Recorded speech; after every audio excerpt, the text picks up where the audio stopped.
Yo, Atlas speaking and welcome to part 11 of What If I Was Reborn in Naruto as the Akatsuki Mastermind controlling Shinobi history. Let the tale begin. Chapter 276, Danzo-sama, what are you planning? Danzo-sama invited me to discuss the future of the Uchiha. Shursui was momentarily stunned before showing a hint of surprise. The root ninja did not elaborate further. He left behind a cold warning, "You'd better arrive on time," before disappearing into the depths of the forest. After the root ninja left, Shursui opened the handwritten message from Danzo. The note detailed the time and location of their meeting. Judging by the handwriting, it was undoubtedly written by Danzo Shimura himself. As soon as Shursui finished reading the contents, the scroll abruptly ignited and turned to ashes. Watching the scroll burn, Shursui fell into contemplation. He had only reported the Uchiha's plans for a coup to the third Hokage this morning, and by the afternoon, Danzo had already sent someone to invite him to a meeting. Wasn't Danzo's intelligence network a little too efficient? And what did Danzo want with him? Was he really interested in discussing the Uchiha's future? Based on the relationship between Danzo and his grandfather, Kagami, there was a possibility that Danzo genuinely wanted to help the Uchiha.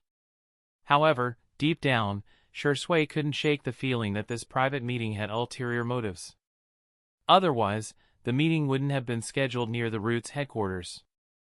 While Shursui was lost in thought, Byakuya, who had only recently departed, reappeared, this time holding an apple.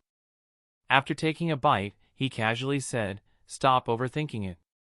Danzo clearly doesn't mean you any harm. He just wants to steal your Sharingan and send you to the Pure Land. What could a kind man like that possibly be up to?" Byakuya's sarcastic tone rendered Shursui speechless, but it also hit the nail on the head, directly exposing Danzo's intentions. But how did Danzo know about Koto Amatsukami? Shursui thought. I only shared its details with the third Hokage.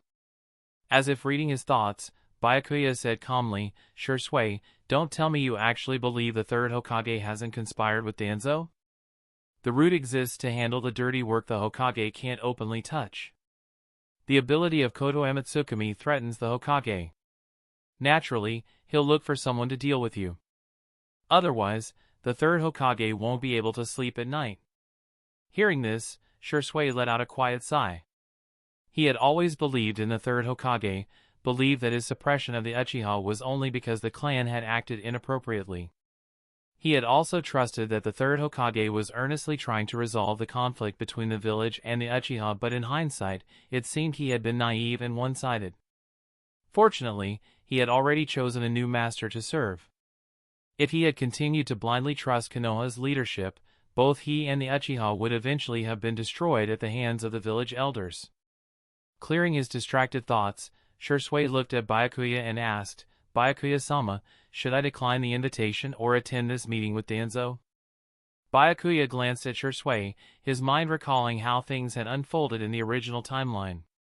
In that world, Shursui had gone to Danzo seeking his help to stop the Uchiha coup. Instead, Danzo seized Shursui's Mangekyo Sharingan.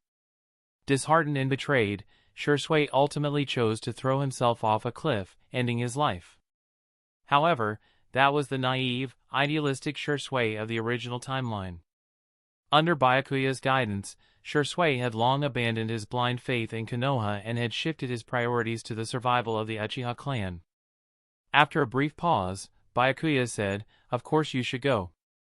I'm curious to see what methods Danzo will use to deal with you. Don't worry, go boldly.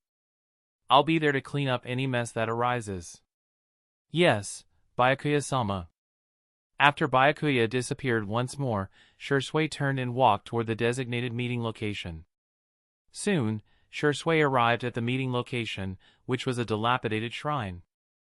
At the entrance, two grotesque statues stood, and in the open space in front of them, Danzo, wrapped in bandages from head to toe, had been waiting for quite some time. Upon seeing Danzo's figure, Shursui immediately lowered his head and urgently said, "Danzo-sama, did you call me here to help resolve the conflict between the Uchiha and the village?" Danzo scanned Shursui with cold, calculating eyes, like a venomous snake eyeing its prey from the shadows. When his gaze landed on Shursui's eyes, he paused for a moment. Danzo longed to possess Shirsui's Kodo Amatsukami. If he had that ability, he could become the 5th Hokage. Pulling his gaze away with some effort, Danzo lightly shook his head. Shirsui, you are a smart boy. You should understand that the conflict between the village and the Uchiha cannot be resolved.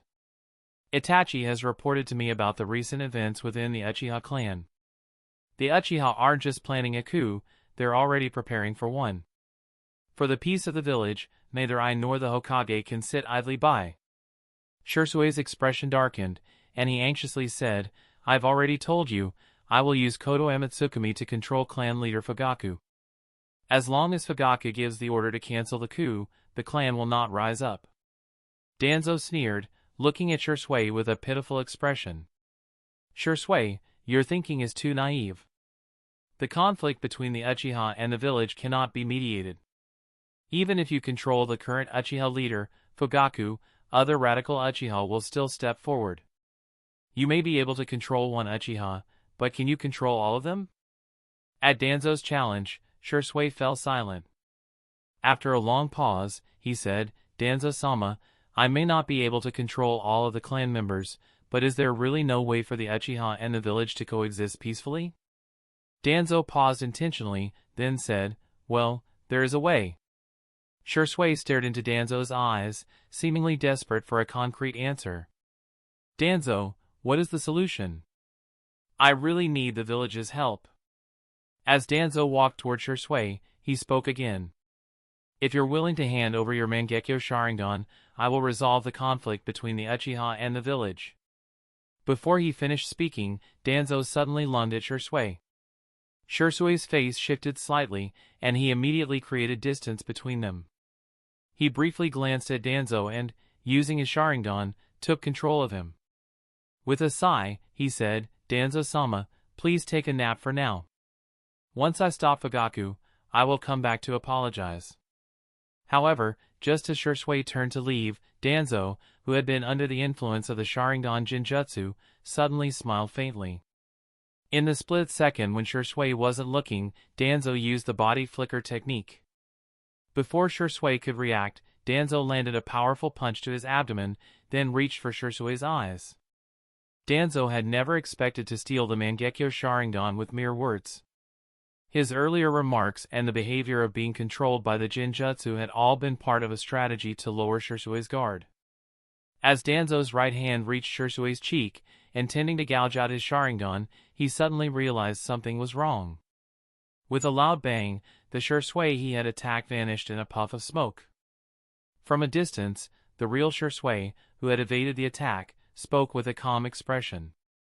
Danzo-sama, what exactly are you planning? How did you manage to break free from my Jinjutsu? Chapter 277, Do you want to become a rogue ninja? In the ninja world, Sharingan Jinjutsu isn't considered the most powerful. It can be broken with a simple disturbance in chakra. But the premise is that external help is needed, otherwise, it is impossible to break the Sharingan Jinjutsu. This is why the Uchiha clan has always been so strong in one-on-one combat. They are adept at using their Sharingan. However, just now, Danzo had broken free from the Jinjutsu in half a second. This made Shirsui start to doubt whether Danzo had some special forbidden technique or perhaps even his own Sharingan, which could explain his resistance to the Jinjutsu. Before Shirsui could dwell on these suspicions, Danzo didn't let him linger on the thought. After failing to land a blow, he removed his eye patch and revealed a crimson Sharingan. The three-tomo Sharingan in Danzo's eye was rapidly changing before Shirsui's eyes, slowly transforming into a normal eye. Shirsui's expression turned wary, and he immediately questioned Danzo, Danzo, why do you have a Sharingan? When you broke free from the Jinjutsu just now, you must have used an Uchiha secret technique. Danzo nodded and spoke openly, without any hesitation, indeed, I have a Sharingan, and I've learned some of the Uchiha clan's secret techniques. These techniques were all gifted to me by Kagami Uchiha. He was truly a kind-hearted Uchiha. At the mention of Uchiha Kagami, Shirsui's face darkened, and he said with displeasure, Danzo, you have no right to speak of my grandfather. I will report everything that happened today to the Hokage, and let him punish you. You think you'll be able to leave here today? Danzo smiled. Though he hadn't succeeded with his surprise attack, he had already laid an ambush in the area. More than a dozen elite root ninjas were positioned around him, and with their combined attack, he could still take down Shui. So, you really intend to make a move against me? Danzo said with a laugh. Shui drew a short sword from his waist and pointed it directly at Danzo's head. In the next instant, he vanished in the blink of an eye, activating the body flicker technique. Dozens of afterimages appeared in the open space, surrounding Danzo. From multiple directions, they began their assault. At the same time, Shui activated his Sharingan, attempting to use Jinjutsu to interfere with Danzo's actions. But Danzo showed no sign of trying to avoid the attack. After forming hand seals, he took a deep breath, filling his lungs with air, and then suddenly expelled it. In an instant, a blast of wind from his wind release technique shot toward Shui. The gust of wind sliced through everything in its path, severing even solid rock with ease. With the enhanced dynamic vision of his Sharingan, Shui easily dodged the wind blast and quickly closed the distance toward Danzo. Danzo furrowed his brow. He pulled 2 or 3 shuriken from his pocket, infusing them with wind chakra. The shuriken instantly took the shape of blades made of wind, and they shot out in 3 different directions. Under the sharp force of the wind blades, Shui's afterimages were shredded, leaving only his real body, holding the short sword, still facing Danzo. Feeling Shui's unwavering gaze, Danzo's expression shifted, fluctuating between uncertainty and determination. After transplanting Hashirama cells, his strength had returned to its peak, but even with that, he still couldn't defeat Shui in such a short time. This was the terrifying power of the Mangekyo Sharingan. In just a few years of training, Shui had surpassed Danzo's decades of accumulated strength. Danzo's desire to obtain the Mangekyo Sharingan grew even more intense. Only with that power would he be able to combine the strength of the Senju and Uchiha clans. Determined not to hold back any longer, Danzo unlocked the seals binding his arm. These seals had restricted the power of the Hashirama cells inside him, as well as kept him from being overwhelmed by them and turning into a tree-like being. Once the seals were released, Danzo would gain access to an immense chakra reserve. Feeling the power that had been unleashed, Danzo bit his finger and slammed it onto the ground. With a puff of smoke, the legendary summoning creature, the Dream Membrane, appeared on the ground. In terms of size, the Dream Membrane was not particularly impressive. It wasn't on the same level as the tailed beasts of natural disaster class, nor was it comparable to the summoning beasts of the 3 great sage lands.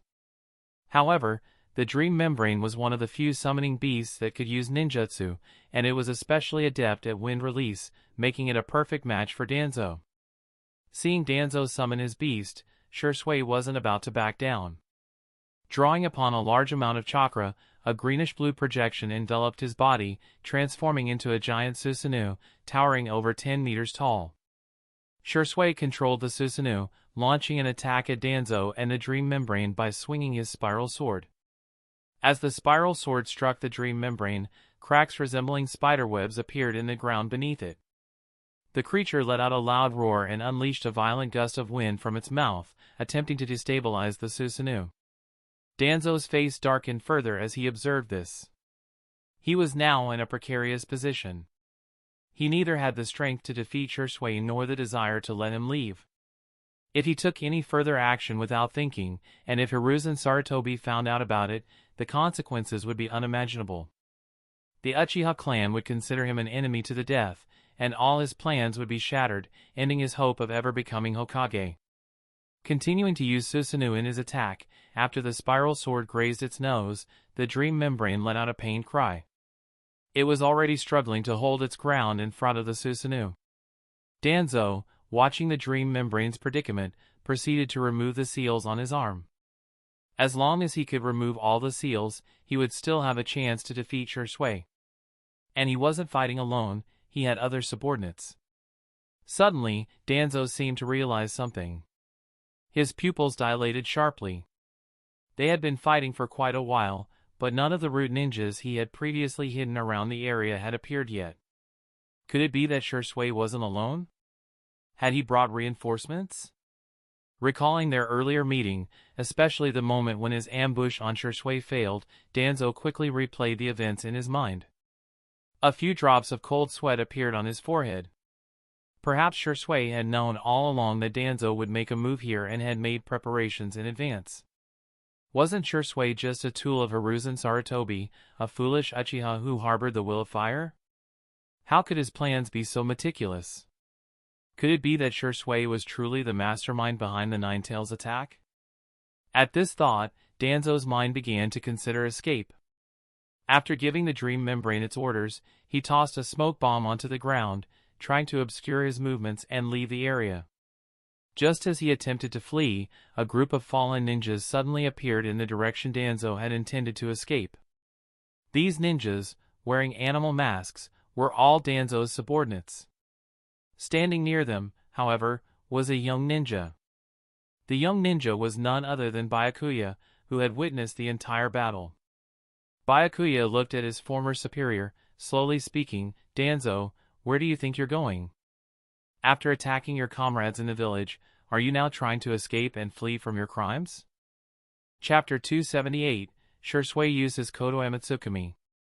Upon hearing the familiar voice, Danzo's eyes widened in shock as he fixed his gaze on the young boy standing before him.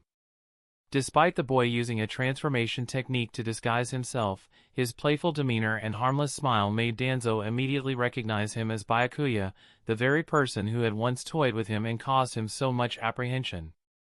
But why was Byakuya here? Shouldn't he be an Amigakure? In that brief moment, Danzo recalled the crucial point. He turned his gaze to Shisui, who was approaching, and grimly asked, "Byakuya, you must be the one behind Shisui's actions." I had always found it strange. Shisui, who had been low-key in the village, suddenly revealed the secret of his Mangekyo Sharingan and made the inexplicable decision to control Fugaku Uchiha. If all of this was a trap set for me, then it all makes sense now. You deliberately made Shisui expose his Mangekyo Sharingan to attract my attention, leading me to believe I had to eliminate Shisui for the sake of Konoha. That's why you arranged this meeting with him. Byakuya showed little reaction to Danzo's words. Byakuya knew what kind of person Danzo was. He always spoke of the will of fire and the ideals of the root, but in reality, it was all about Danzo's personal ambition to become Hokage. More importantly, Danzo had betrayed those who trusted him and had turned his back on the will of fire.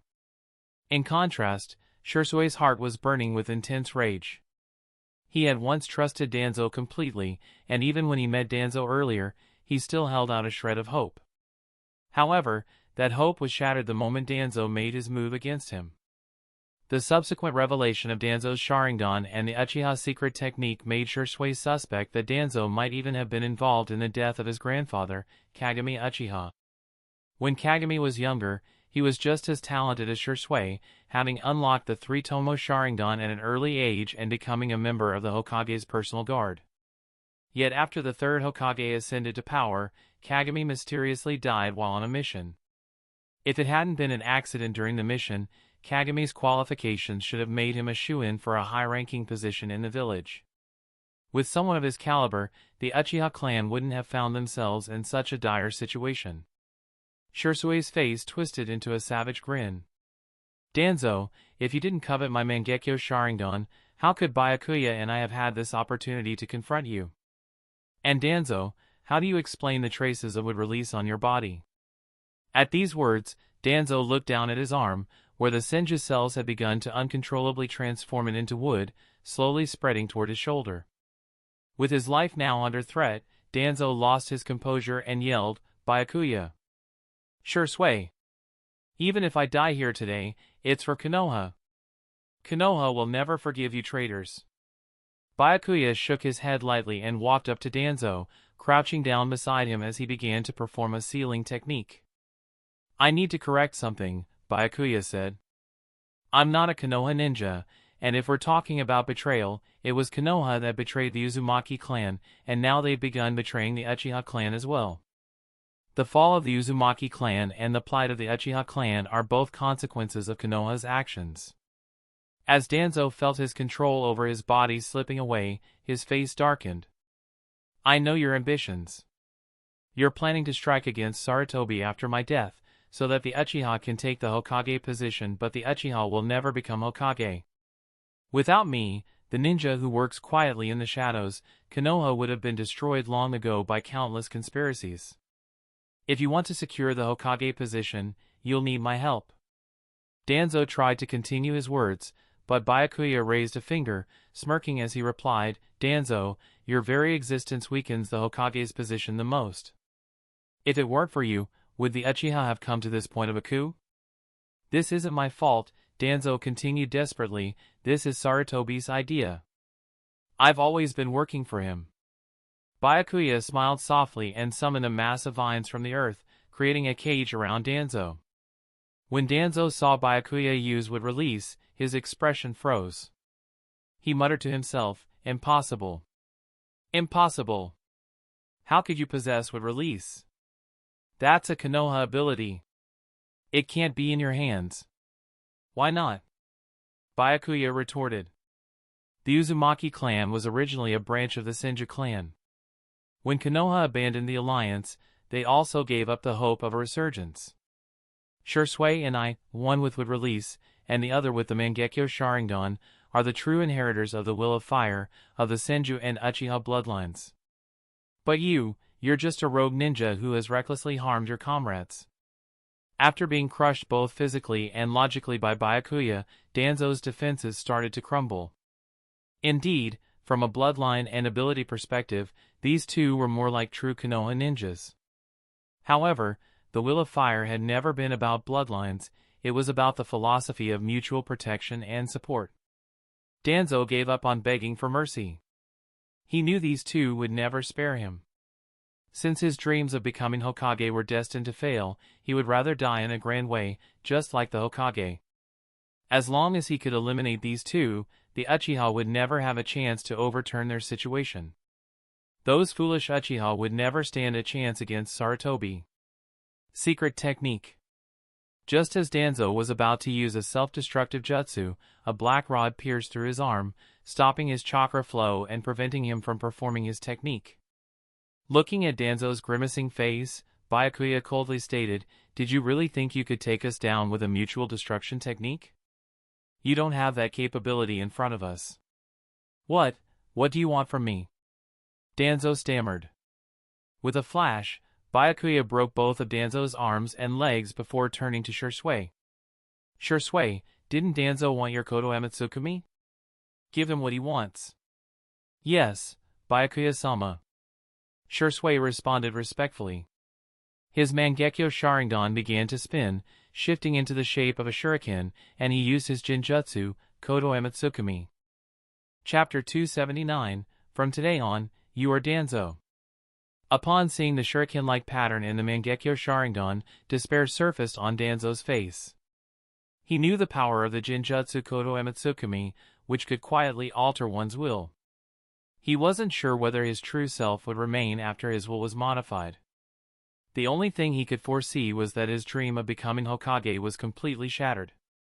From now on, Konoha would fall under the control of the two cunning individuals, Byakuya and Shursui. If even Hiruzen Sarutobi couldn't stop them, then all the efforts of his and Tobarama's decades of work would be wiped out. As these thoughts crossed his mind, Danzo sighed deeply, his mind drifting back to past events. What if he hadn't hesitated back then? Would things have turned out differently? With the continuation of Kodo Amatsukumi, Danzo's eyes gradually lost their light, and he became a puppet, fully controlled by the Jinjutsu. Watching Danzo fall under his control, Shursui finally let out a sigh of relief. Danzo had always been a major force opposing the Uchiha clan, and now that he was under control, it felt as if the Uchiha might finally be able to breathe, free from the constant persecution. However, as Shursui relaxed, an intense pain shot through his eyes, causing him to clutch them. When he opened them again, blood tears were streaming down his face, and his vision was blurry. He staggered a few steps and almost collapsed. Once he steadied himself, Shursui sighed inwardly. He knew that using Susanoo and Kodo Amatsukumi took a heavy toll on the eyes, but he hadn't expected the cost of using Kodo Amatsukumi to be so devastating. His right eye, from which he had cast the Jinjutsu, was nearly blinded. It would be impossible to use it again in the short term. Byakuya noticed Shirsui's distressed expression and furrowed his brows. Shirsui, it looks like using Kodo Ematsukami took a greater toll than I expected. How long until your eyes recover? Shirsui nodded, grimacing slightly. Byakuya-sama, it will take at least 5 years for my eyesight to fully recover. 5 years. Byakuya nodded, then said, a 5-year cooldown is acceptable. We won't need Kodo Ematsukami again for a while. Just focus on recuperating. Hearing this, Shirsui felt a sense of warmth in his heart. He realized that, unlike Hiruzen Sarutobi or Danzo, Byakuya wasn't focused on power for power's sake. This was the attitude of a true top-tier shinobi. Regaining his composure, Shirsui approached Danzo's body and removed his Sharingan, turning to Byakuya and asking, Byakuya-sama, what is our next move? Eliminating Danzo, a significant enemy, was a good thing, but Shirsui didn't forget his ultimate goal, saving his clan from the threat of extinction. Eliminating Danzo was merely a temporary delay in this process.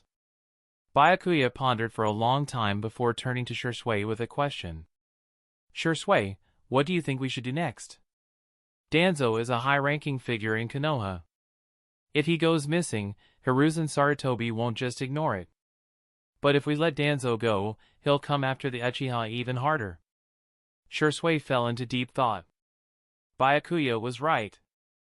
In order to take down Danzo, they had already killed more than a dozen root ninjas, causing quite a disturbance. If the higher-ups, especially Hiruzen Sarutobi, found out, they would likely become even more suspicious of the Uchiha clan. After a brief pause, Shirsui spoke up. Byakuya-sama, what if we take Danzo's corpse and the evidence to the Hokage's office? With Danzo dead, I don't think Hiruzen Sarutobi would tear his relationship with the Uchiha clan over a dead man. Byakuya gave Shirsui a thoughtful glance. Shirsui's train of thought was becoming more refined. Hiruzen was an indecisive leader, much like Fugaku Uchiha. Just like how Hiruzen had once forgiven Danzo for orchestrating the elimination of the Uchiha clan through Itachi, Shirsui's plan might actually work. If Shirsui presented Danzo's death and evidence to the Hokage, Hiruzen might be willing to compromise. After all, Hiruzen's primary goal was stability. It wouldn't be worth it to risk offending the Uchiha clan over a man like Danzo. Giving them a way out might even help mend their relationship. However, while this situation might benefit both Konoha and the Uchiha, it wouldn't maximize Byakuya's own interests. Konoha was the enemy of the Akatsuki, and it was a significant obstacle to the success of the Moon's Eye plan. If the relationship between Konoha and the Uchiha improved, it would become much harder to recruit members for the Akatsuki. Byakuya shook his head. Shirsui, your plan is good, but the risks are too great, and it places too much reliance on Konoha. You should know that Konoha will never truly accept the Uchiha. Hearing this, Shirsui fell silent, looking at Byakuya with hopeful eyes. Byakuya walked over to Danzo's body and gestured toward Shirsui. I've thought of a better plan, but it requires you to make a sacrifice. Shirsui swallowed nervously. He had no idea what Byakuya's next move would be. After a brief pause, Byakuya revealed his plan. Danzo is a high-ranking figure in Konoha, the leader of Root. We can use his position to slowly move the Uchiha clan. If we act in the name of Root, even if other ninjas discover it, they won't suspect the Uchiha. We can secretly relocate the clan under the guise of Root. Shirsui's eyes suddenly lit up. He had realized what Byakuya was getting at. Excitedly, he said, Byakuya-sama, your idea is brilliant. As long as I control Danzo, and have the clan secretly join Root for our purposes, we can relocate the Uchiha in secret. The clan's crisis will be averted. Byakuya nodded approvingly. You're starting to see the bigger picture. However, Kodo Ematsukami can be seen through with the Byakugan. To avoid being discovered by Konoha ninjas, you'll need to impersonate Danzo. Impersonate Danzo? Shirsui was momentarily stunned. I'd never had experience in a high-ranking role before. Byakuya gave him a serious look. Experience is something you gain by learning. No one is born with the ability to lead. After going through the trials of Root, you'll truly be in a position to serve me. Chapter 280, The Death of Shui. Only by adapting to the role of the leader of the Root organization could Shui truly become useful to Byakuya-sama. Upon hearing this, Shui was filled with shock and awe toward Byakuya. Byakuya's ambition was so grand, even someone with his own strength, at the level of a Kage, could only barely be considered a pawn in Byakuya's grand scheme. Could Byakuya's target be the entire ninja world? This ambition far surpassed even that of Hashirama Senju and Madara Uchiha, who had pacified the world for decades. Although Hashirama Senju was the most powerful ninja in the world, after unifying the Land of Fire, he lost the drive for external expansion and focused entirely on the construction of the village. Shui was unsure how to evaluate Hashirama, but it was clear that Hashirama's vision wasn't as grand as Byakuya's. At least Byakuya had a way to save the Uchiha clan, while Hashirama's Konoha village had driven many great clans from the ninja world to extinction, clans like the Senju, the Uzumaki, and nearly the Uchiha as well. Now, with the death of Danzo and the acquisition of leadership of the Root, Shusui's goals were narrowed down to two things: leading his clan to gradually leave Konoha and pledging his loyalty to Byakuya, binding the Uchiha clan to Byakuya's cause. With a powerful being like Byakuya in the world, the Uchiha clan could at least enjoy decades of peace. Shui snapped back from his wandering thoughts and looked back at Byakuya, who was examining Danzo's body. Byakuya was muttering to himself, transplanting the Sharingan could indeed suppress the Hashirama cells, but Danzo received too few of them. Hearing this, Shui blinked in confusion and asked, "Byakuya-sama, what did you just say? That transplanting the Sharingan could suppress Hashirama's cells?" Byakuya nodded, then said, "Yes, transplanting the Sharingan can suppress the Hashirama cells, allowing the user to access some would-release abilities. Additionally, the Yang chakra in Hashirama's cells can help restore the Sharingan's vision. These are directions our organization's scientists have been studying." After a pause, Byakuya seemed to remember something, adding, "Speaking of Hashirama's cells, Shui, you might also want to try transplanting them. With your Uchiha bloodline, you'll be better able to handle the side effects than Danzo was. It's a little reward for joining the organization." With that, Byakuya patted Shui on the shoulder and continued, "All right, the aftermath here is for you to handle. Once you assume Danzo's identity, you need to forget about Shui and what happened tonight. Don't tell anyone. I trust you, but that doesn't mean I trust all Uchiha. There's likely a mole from Konoha within your clan. If you leak any information and ruin my plan, the Uchiha won't have any other backing left." With that, Byakuya used his mayfly technique and disappeared from the scene. At the same time, Shui heard the system's prompt. System prompt: Uchiha Shui has joined the Akatsuki organization.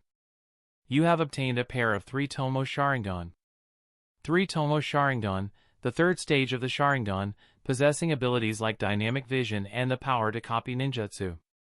A bloodline limit exclusive to the Uchiha clan. System upgrade: you now have 2 pairs of 3 Tomo Sharingan. You have fulfilled the conditions for upgrading your Sharingan. The 3 Tomo Sharingan has evolved into a Mangekyo Sharingan, blank, dot. Mangekyo Sharingan, blank, a pair of Mangekyo Sharingan with no recorded abilities. Although it lacks any special techniques, it greatly enhances the power of ninjutsu. After hearing the system's prompt, Byakuya was momentarily stunned.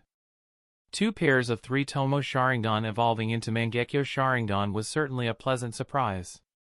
But what was this about a Mangekyo Sharingan with no techniques? What was going on? After all, while the Mangekyo Sharingan was famous for granting the user powerful abilities, like Tsukuyomi, Amaterasu, or even Kamui, its real value lay in the abilities it granted.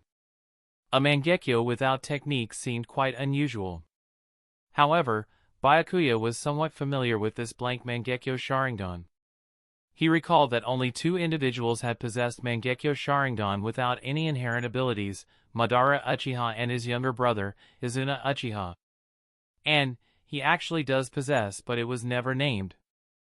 I think it was time reversal of sort, or was it summoning a freaking asteroid? It was possible that both of them had obtained such Mangekyo Sharingan, which only served to enhance their base power, without granting them any specific abilities. For Byakuya, a blank Mangekyo was still a great asset. With such an enhancement to his base stats, even his normal attacks could potentially overwhelm Susanoo, making it time for the ninjas of the world to experience the true power of an Akatsuki individual. After claiming the reward, Byakuya quietly returned to the crime scene to observe Shisui. Though he had told Shisui to handle everything, he was still somewhat concerned.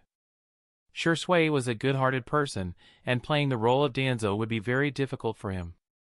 Byakuya's ultimate goal wasn't just Shisui. He wanted to bring the entire Uchiha clan under his control. With so many Uchiha Jonin, perhaps he could even evolve his Mangekyo Sharingan to its eternal form. Plus, there were still a Weasel and Indra's reincarnation within the Uchiha clan. After Byakuya left, Shisui continued to stare at the spot where Byakuya had vanished, still processing the words Byakuya had just spoken. Byakuya had promised him that, in the future, he would help with his deteriorating vision. Byakuya had once again subtly threatened Shisui in terms of his family, placing the harsh reality before him. Despite Byakuya's mixture of benevolence and intimidation, Shisui didn't resent it. If Byakuya were to help the Uchiha clan without any strings attached, Shisui might suspect that Byakuya had ulterior motives. After everything that had happened, Shisui no longer believed in the Will of Fire. In fact, the Shisui Uchiha who had once believed in the Will of Fire had already died. What remained was a Shisui willing to do whatever it took for the sake of his clan, someone who had become a Danzo of the Uchiha. With this thought in mind, Shisui glanced at the unconscious Danzo on the ground and cast a Jinjutsu once again. The Jinjutsu was not to torture Danzo, but to acquire the information necessary for impersonating him.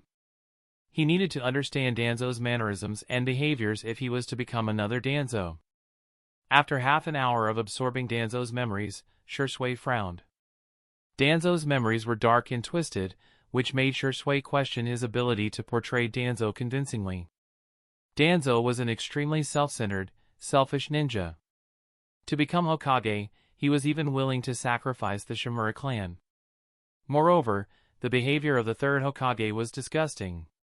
Danzo had committed so many acts that went against the Will of Fire, including attempting to assassinate the third Hokage, and yet the third Hokage still tolerated him. This left Shisui in disbelief. After digesting part of the memories, Shisui formed hand seals and transformed into Danzo's appearance.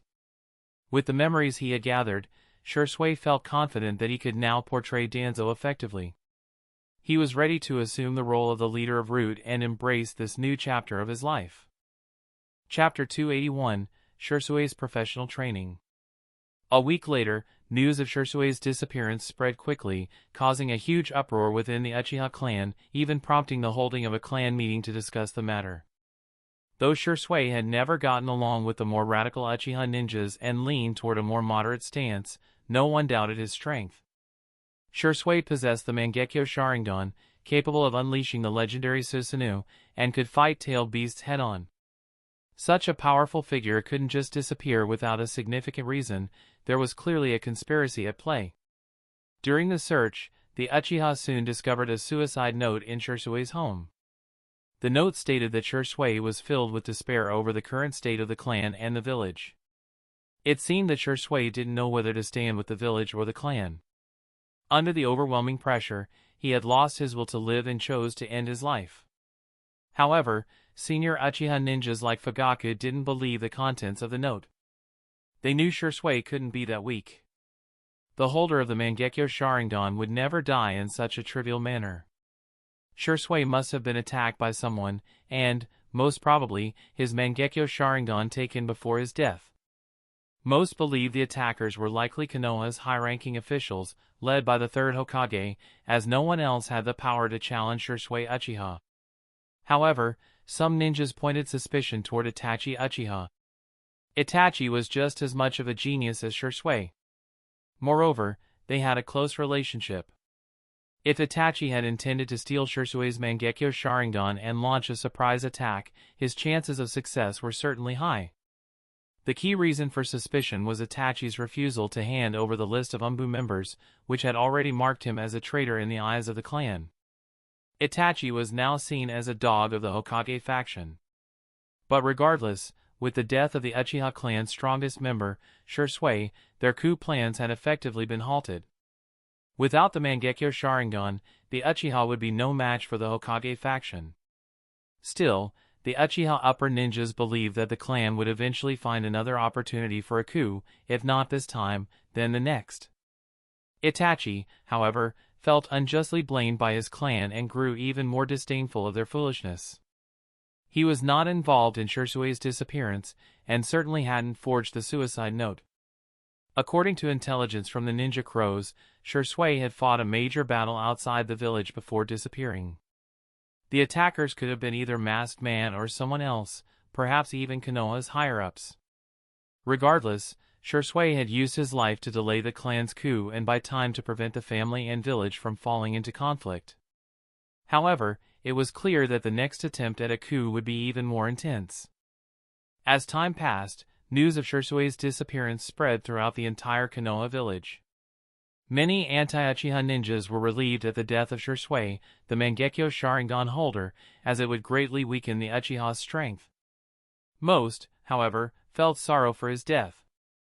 After all, Shirsui was a Konoha ninja, and the existence of his Mangekyo Sharingan had kept other enemy villages at bay.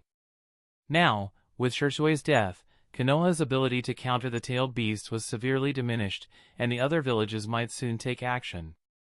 The peace Konoha had enjoyed for so many years might be at risk once again. Shirsui, however, did not care about the rumors circulating in the village. He was far more interested in seeing how Konoha would evaluate his death.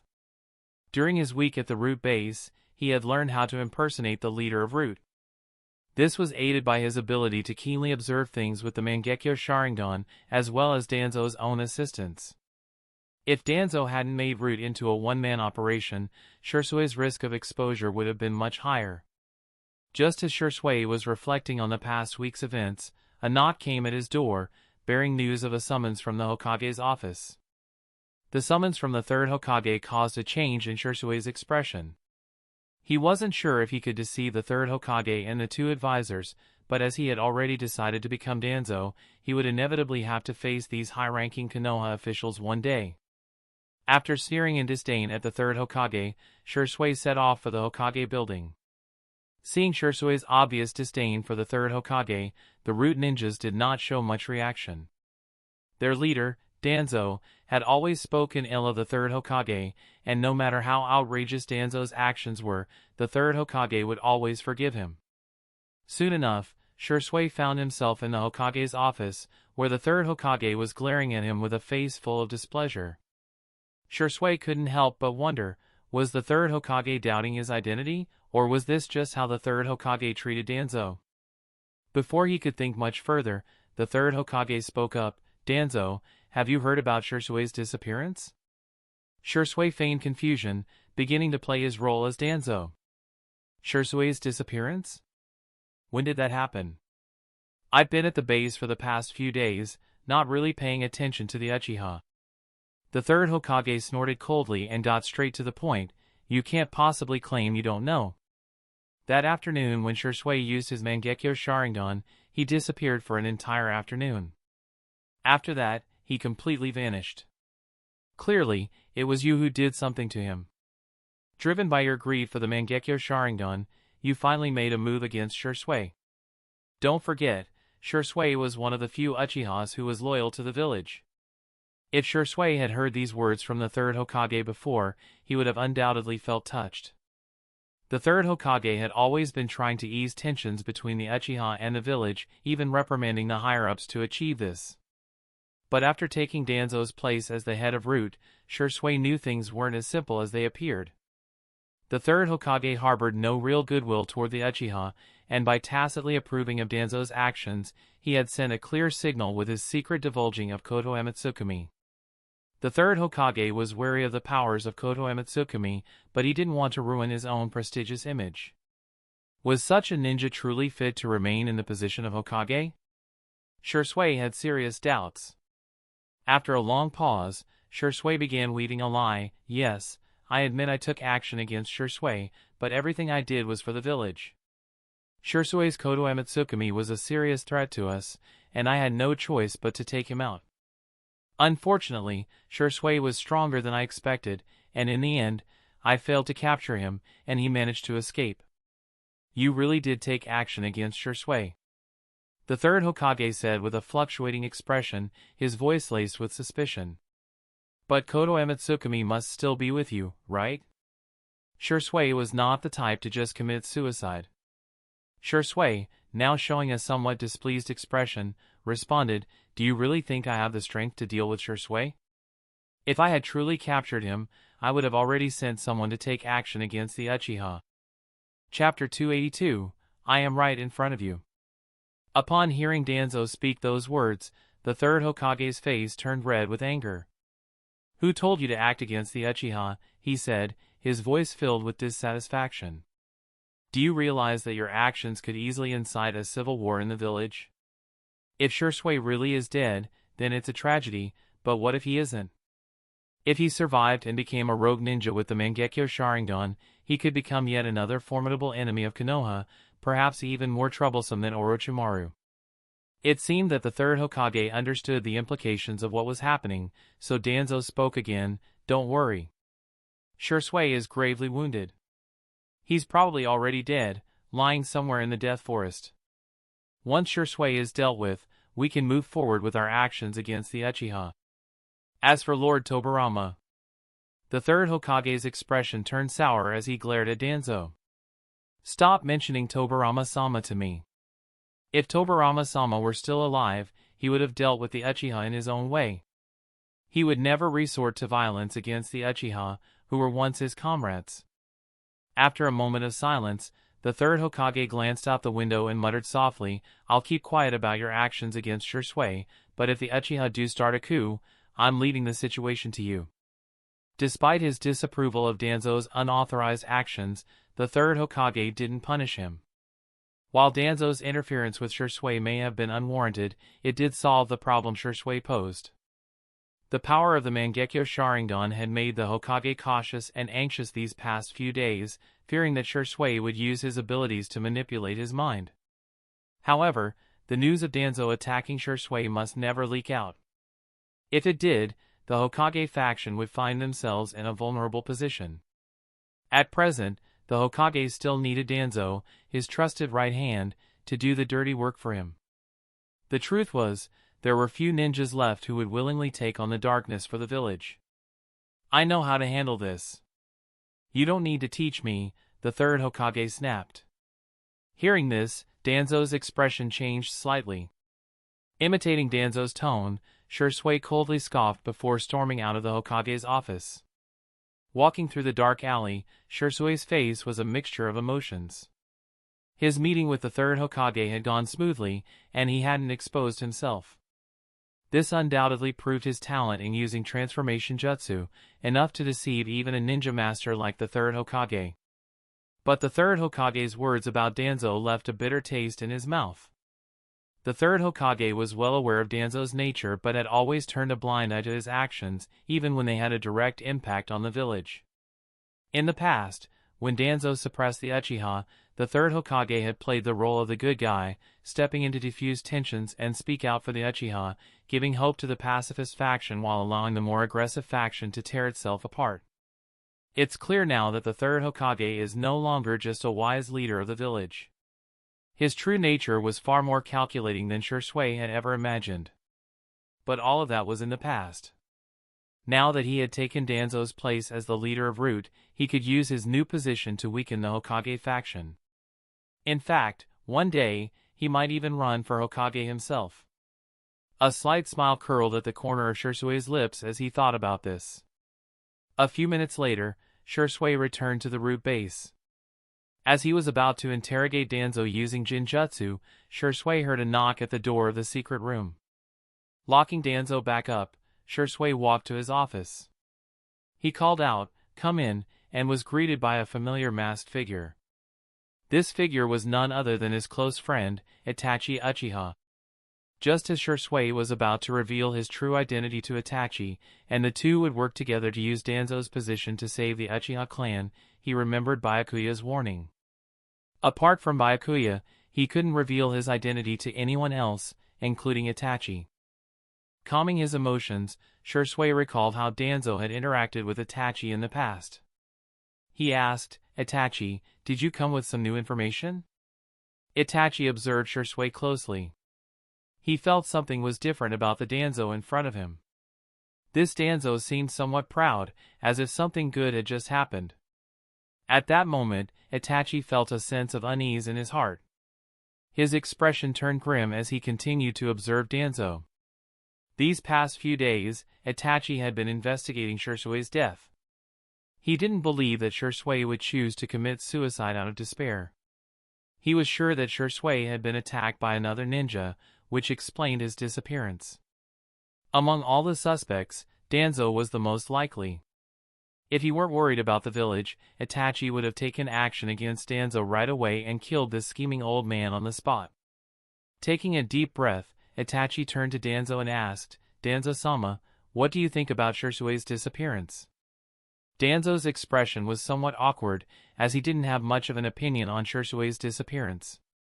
However, he also wanted to see where he stood in Itachi's eyes, so he replied, "Shisui is a naive ninja, even with the legendary Mangekyo Sharingan. But every Uchiha who awakens the Mangekyo Sharingan tends to become twisted in personality. Who knows, one day, he might turn against the village. Do you have any idea where he went? Where did he disappear to?" Upon hearing this, Itachi fell silent for a moment. Then, as if he had made a decision, he said, "Danzo-sama, I don't know Shisui's whereabouts. However, his disappearance has caused the more radical factions within the clan to quiet down. They probably won't be planning a coup anymore. That's not certain. The Uchiha will never give up on becoming Hokage. You must continue to monitor the Uchiha clan and send me intelligence," Danzo replied. Itachi remained silent for a while before saying, "Danzo-sama, the Uchiha." Danzo interrupted Itachi, walked up to him, and asked directly, "Itachi, are you standing with the village, or are you with the Uchiha? Do you really think your clan will give up on becoming Hokage?" Itachi was stunned by the question and gave a vague reply, "I will do my best to prevent a conflict between the clan and the village. I won't let the village fall into civil war." Upon hearing Itachi's response, Danzo furrowed his brows. Itachi's avoidance of the real issue was very clever, but Danzo wanted to know Itachi's true thoughts. He was somewhat afraid that Itachi might abandon the village and side with the Uchiha. From Itachi's attitude toward his clan, it seemed very likely that he was leaning towards supporting the village. If Danzo were to expose his true identity now, Itachi might even take action against him. The reason was simple: his actions had already been a betrayal to the village. With this thought, Danzo sighed softly. He would continue to probe Itachi and test his true intentions. If Itachi really did side with the village, the former best friend might turn into an enemy. Chapter 283, Naruto Who Wants Recognition. While Shisui was immersed in playing the role of Danzo, Byakuya had already transformed into an ordinary tourist, strolling around the streets of Konoha. Compared to 7 or 8 years ago, the changes in the streets of Konoha were substantial. The narrow streets, after the Night of the Nine Tails, had been rebuilt into bright, wide boulevards. The only thing that seemed unchanged was the Ichiraku ramen shop in the corner. No matter what kind of crisis Konoha faced, Ichiraku ramen always seemed to appear on the streets. After ordering a bowl of ramen at Ichiraku, Byakuya ate the sour bamboo shoots and Uzumaki on the ramen while waiting for the person he was meeting. A few minutes later, Naruto rushed into the ramen shop, panting, and said to Tuchi-Ajisen, "I'll have a super-sized bowl of ramen. I'll pay you back later.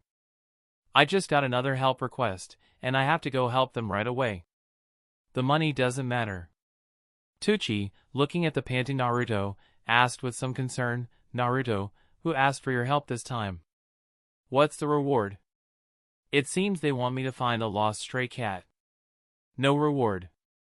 Tucci furrowed his brows and said, "How can there be no reward? If everyone just asks you to help for free, won't you be working all day long?" Naruto smiled nonchalantly and said, "As long as they acknowledge me, that's enough." Tucci sighed softly, knowing that Naruto wouldn't listen to him, but he always found it hard to watch others take advantage of Naruto. Naruto was an orphan, and now so many people were using him. After Tucci entered the kitchen, Naruto looked around before turning to Byakuya, puzzled. "Who are you? I'd never seen you around the village before." Byakuya smiled and replied, "I'm just a passing traveler. It's normal that you haven't seen me." "Oh."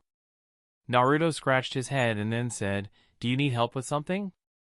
"I love helping people. As long as you recognize me, I can help you with anything." "Recognize you?" Byakuya asked, somewhat confused. "So if I recognize you, you'll do anything for me?" Naruto nodded, grinning. "Yep, as long as you recognize me, I can help you with anything, as long as I'm capable of doing it." Byakuya frowned. "Just a word of recognition, and you won't lose anything?" The other diners overheard their conversation and laughed, saying, "Naruto is different from others. He's going to become Hokage someday. If he helps us now, we'll help him back in the future." When Naruto heard the word Hokage, his eyes lit up. Becoming Hokage had always been his dream since he was a child. As long as he could become Hokage, he would do anything, and to become Hokage, he needed the villagers' recognition. In the past, Naruto didn't know how to earn recognition, but now he had found the answer. As long as he helped the villagers for free, they would give him a thumbs up and recognize his actions. Soon, Tucci brought out a bowl of ramen and placed it in front of Naruto. Naruto didn't waste any time. He quickly finished the ramen and left Ichiraku, eager to help more people. Byakuya glanced at Naruto, who had left, with a strange expression. The Naruto in his memory was indeed kind-hearted, but he would never be so honest and humble in helping others. Moreover, although this Naruto appeared cheerful and sunny, he was only a hair's breadth away from being corrupted. The experiences of being exploited by others would give Naruto a sense of validation, but once people became accustomed to being helped by him, they might start taking advantage of him and even repay his kindness with hostility. Even if Naruto were the reincarnation of Ashura, he could still become a problem in the Tsukuyomi world. One could only say, as expected, the methods of Black Zetsu, who had cultivated both Madara, Uchiha, and Obito, were formidable. After slowly finishing his ramen, Byakuya walked to a residential house. He looked at the shadow on the ground and slowly said, "Black Zetsu-senpai, is this the Nine-Tails Jinchuriki you've trained? He seems to be close to falling to the dark side." "Black Zetsu-senpai, you've done even better than I imagined." Black Zetsu emerged from the ground. He was somewhat surprised by Byakuya's visit and didn't know why Byakuya had come at this moment. However, after hearing Byakuya mention Naruto, Black Zetsu smiled and said, "These are just small matters. Your plan is much better. If I deliberately guide the Nine-Tails Jinchuriki toward darkness, he might be discovered by the Hokage. But your plan is different. First, let Naruto treat the villagers with sincerity. When the villagers can no longer reciprocate with sincerity, Naruto will explode with pent-up emotions, becoming a ticking time bomb for Konoha." Byakuya nodded and said, "My plan is good, but without the cooperation of Konoha's higher-ups, I can't lead Naruto to that point. Of course, I also can't do it without Black Zetsu-senpai's guidance." Black Zetsu accepted Byakuya's praise calmly. He seemed to remember something and then asked Byakuya, "Byakuya, are you here to capture the Nine-Tails Jinchuriki? If so, then I don't think there's no need for you to take action against him. I have a way to make Naruto leave Konoha voluntarily." During the years he spent with Naruto, Black Zetsu had developed some feelings for him. He recognized a similar sense of loneliness in Naruto, both being orphans who had lost their mothers. If possible, he wanted to spare Naruto's life. Byakuya noticed Black Zetsu's thoughts and gently shook his head, saying, "The Akatsuki doesn't yet have the strength to declare war on the 5 great nations. The mission to capture the tailed beasts is still being carried out in the shadows. Actually, I'm here for the Uchiha. I've heard that the conflict between the Uchiha and the higher-ups of Konoha has reached an irreparable point. A civil war could break out in Konoha at any moment. After hearing that Byakuya wasn't targeting Naruto, Black Zetsu sighed with relief and then said, the Uchiha and Konoha's higher-ups are indeed on the brink of a clash, but this task has always been handled by the Masked Man. Are you interested in it? The Masked Man is involved too? Byakuya frowned. Doesn't he know that I've already set my sights on the Uchiha? What gives him the right to interfere in my mission? You're also interested in the Uchiha? Black Zetsu asked, somewhat puzzled. Byakuya nodded and then said, I've had my eye on the Uchiha since before the Nine-Tails attack. Once an Uchiha awakens the Mangekyo Sharingan, capturing the tailed beasts becomes much easier. That's why I intentionally got close to Shisui Uchiha, to get the Uchiha clan to join the Akatsuki.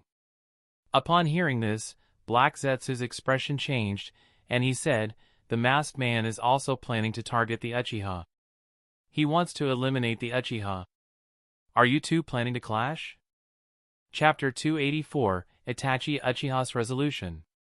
After muttering a few words to himself, Black Zetsu calmed down and said to Byakuya, the Masked Man's plan is to recruit Itachi Uchiha. There may not be a fundamental conflict between you two, and perhaps you could try cooperating. To Black Zetsu, both Byakuya and Obito were important pieces on the chessboard. If any rift appeared between the two of them, it would be a great loss and could easily affect the plan to collect the tailed beasts and resurrect his mother. Cooperate with the Masked Man? Byakuya's expression darkened before he said, I've had my eye on the Uchiha long before him. Why should I give up the Uchiha clan to him? Besides, the Masked Man has repeatedly provoked you, Black Zetsu-senpai. I've grown tired of him. If you didn't know better, you'd think he was the one in charge of the Eye of the Moon plan. Hearing this, Black Zetsu felt a pang of frustration. The conflict between Byakuya and Obito had started as a small matter, but now it was subtly evolving into two opposing factions. Although both sides aimed to collect the tailed beasts and resurrect the 10 tails, Byakuya's Akatsuki and Obito's Kiridikure had little interaction, and neither notified the other when acting. Now, both Byakuya and Obito were vying for control of the Uchiha. This could easily spiral out of control. Should he advise Byakuya to give up or tell Obito to back off? Neither seemed like a good option. In front of Obito, Black Zetsu was merely the will of Madara, not the man himself, and had no authority to command Obito. On the other hand, in front of Byakuya, his position was higher than Obito's, but lacking the ability to command Obito would surely make Byakuya question his own authority. For a moment, Black Zetsu found himself in a dilemma, unsure of how to proceed. After thinking for a long time, Black Zetsu expressionlessly said, whether you cooperate or clash is none of my concern, as long as it doesn't affect the tailed beast collection plan. You are free to act as you wish. I will not interfere. With that, Black Zetsu burrowed underground and vanished from Byakuya's sight. Byakuya watched as Black Zetsu left, lost in thought. His coming here to inform Black Zetsu about the Uchiha was to force Black Zetsu to make a choice between him and Obito. However, Black Zetsu had been avoiding making a choice, which was not a wise approach. It could easily lead to resentment from both sides. But, if Black Zetsu was truly smart, he wouldn't have kept obsessing over Indra. After all, Ashura was the better candidate for being a hand to mold. Time passed quickly, and several months went by. With the passing of time, the news of Shisui Uchiha's disappearance gradually faded from people's minds. The villagers only remembered him during the Kumo War and would nostalgically think of the Uchiha who had made great contributions. Originally, the Uchiha clan's ambitions, suppressed by Shisui's death, began to show signs of revival. To avoid conflict between the clan and the village, Itachi had been working tirelessly, cursing his foolish clan members in his heart, before arriving at the Root organization's base. Guided by the Root ninjas, Itachi eventually met Danzo at the training ground. Seeing Danzo there, Itachi was somewhat surprised. Danzo, now in his 60s, could still adapt to high-intensity training? Or was this just a show of strength, trying to intimidate him? Sensing Itachi's presence behind him, Danzo wiped the sweat from his forehead and said, "Itachi, how's the intel I asked you to collect?" Itachi nodded and respectfully handed over the information. Danzo glanced at it, and his brows immediately furrowed. The information Itachi provided was flawless, detailing the movements of the Uchiha and lists of materials purchased from outside. However, the real problem was that Itachi had handed over these truthful pieces of intel to Danzo. This meant Itachi had already sided with Danzo, hoping to resolve the conflict between the clan and the village through him. With Shirsui's tragic fate as a lesson, Itachi shouldn't have made such a foolish decision. Besides Danzo, Byakuya was also quietly observing Itachi. Unlike the Itachi from the original timeline, who had witnessed Shirsui's tragic death, this Itachi still harbored a sliver of hope. It was this faint hope that prevented Itachi from awakening the Mangekyo Sharingan. However, even without witnessing Shirsui's tragic death, Itachi still chose not to trust his clan, and instead, he disclosed all of the Uchiha clan's intel to Danzo, believing that everything was part of his plan. At this moment, Byakuya suddenly had an interesting thought in his mind. He used a communication device to contact Shirsui. "Shirsui, I need you to do something." After hearing Byakuya's plan, Shirsui's heart skipped a beat, but he still agreed to it. After his observations of Itachi had been going on for months, it was time to test the true thoughts of Itachi.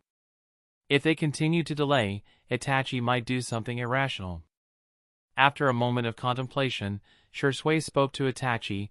"Based on the intelligence you provided, it seems like the Uchiha clan is planning another coup, and the mastermind behind this coup is your father, Fugaku Uchiha. So now the question remains. How do you plan to stop this coup? Will you try to control Fugaku like I did, or will you take matters into your own hands and eliminate the ninjas who are planning the coup?" Itachi's face changed drastically, and he immediately asked, "How do you know about Shirsui's situation? Did you do something to him?" Shirsui's Danzo nodded and replied, "That's right, I was the one who made Shirsui disappear." The Uchiha clan, from top to bottom, has always harbored thoughts of rebellion. Even if we control Fugaku, we can't stop the Uchiha clan's hostility toward the village. That's why I took out Shirsui Uchiha and stopped your coup." Danzo snorted. "The Uchiha and the village are two forces that are doomed to never integrate. I never thought there would be a day when the Uchiha and the village could live in peace." It was at that moment, a grin appeared on Danzo's lips.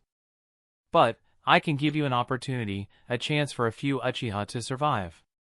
If you kill all the Uchiha ninjas and defect from the village, taking all the blame upon yourself, I can ensure that the Uchiha children survive." Upon hearing this, Itachi froze, shocked by Danzo's words. He never expected Danzo to say something like this. Shirsui also hadn't expected this. What he had just said was all planned by Byakuya. He himself would never give such a ridiculous order, forcing a Uchiha to exterminate his own clan, simply with the promise of protecting the Uchiha orphans.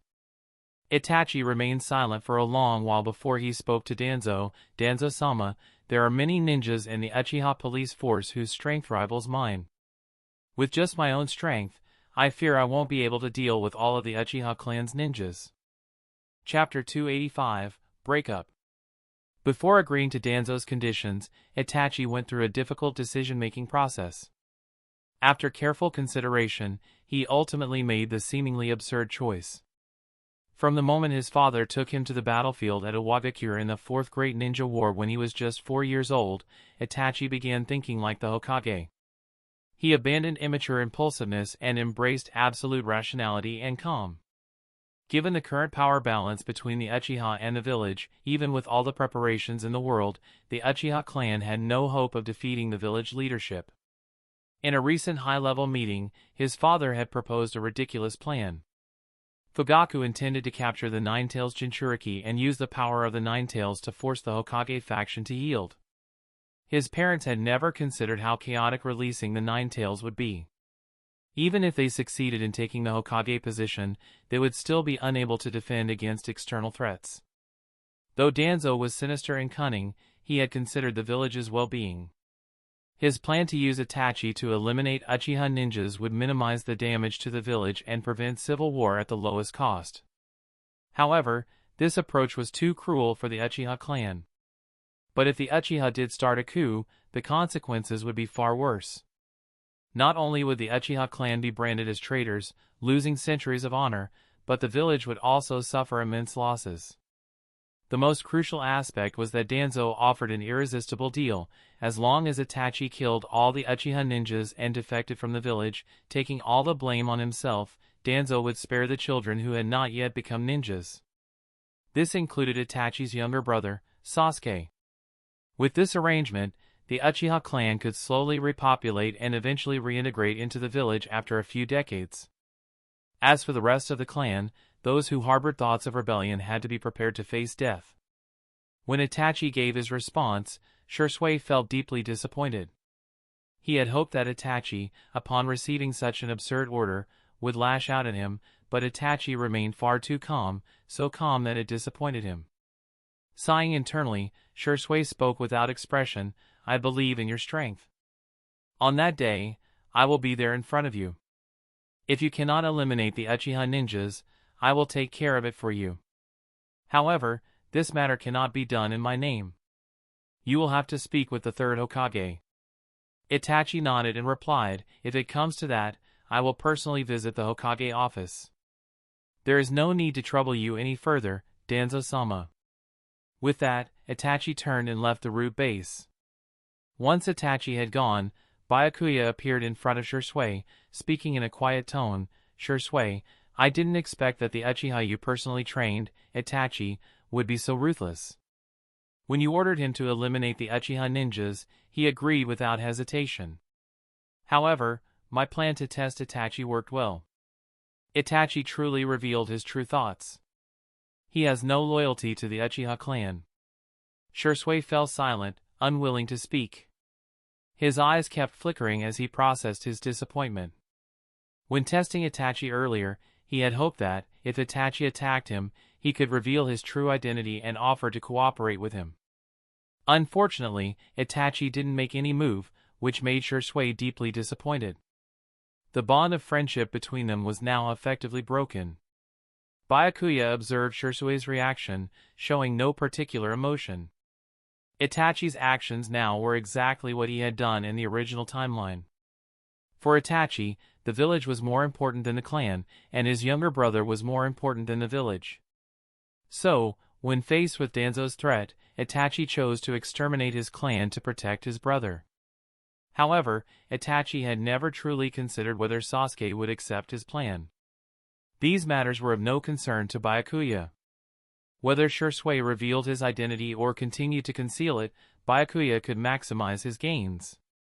After all, whether Itachi became Shisui's subordinate or joined Tobi's faction, he would still be under Byakuya's control. After leaving the root base, Itachi made his way to the vicinity of the Naka shrine under the cover of night.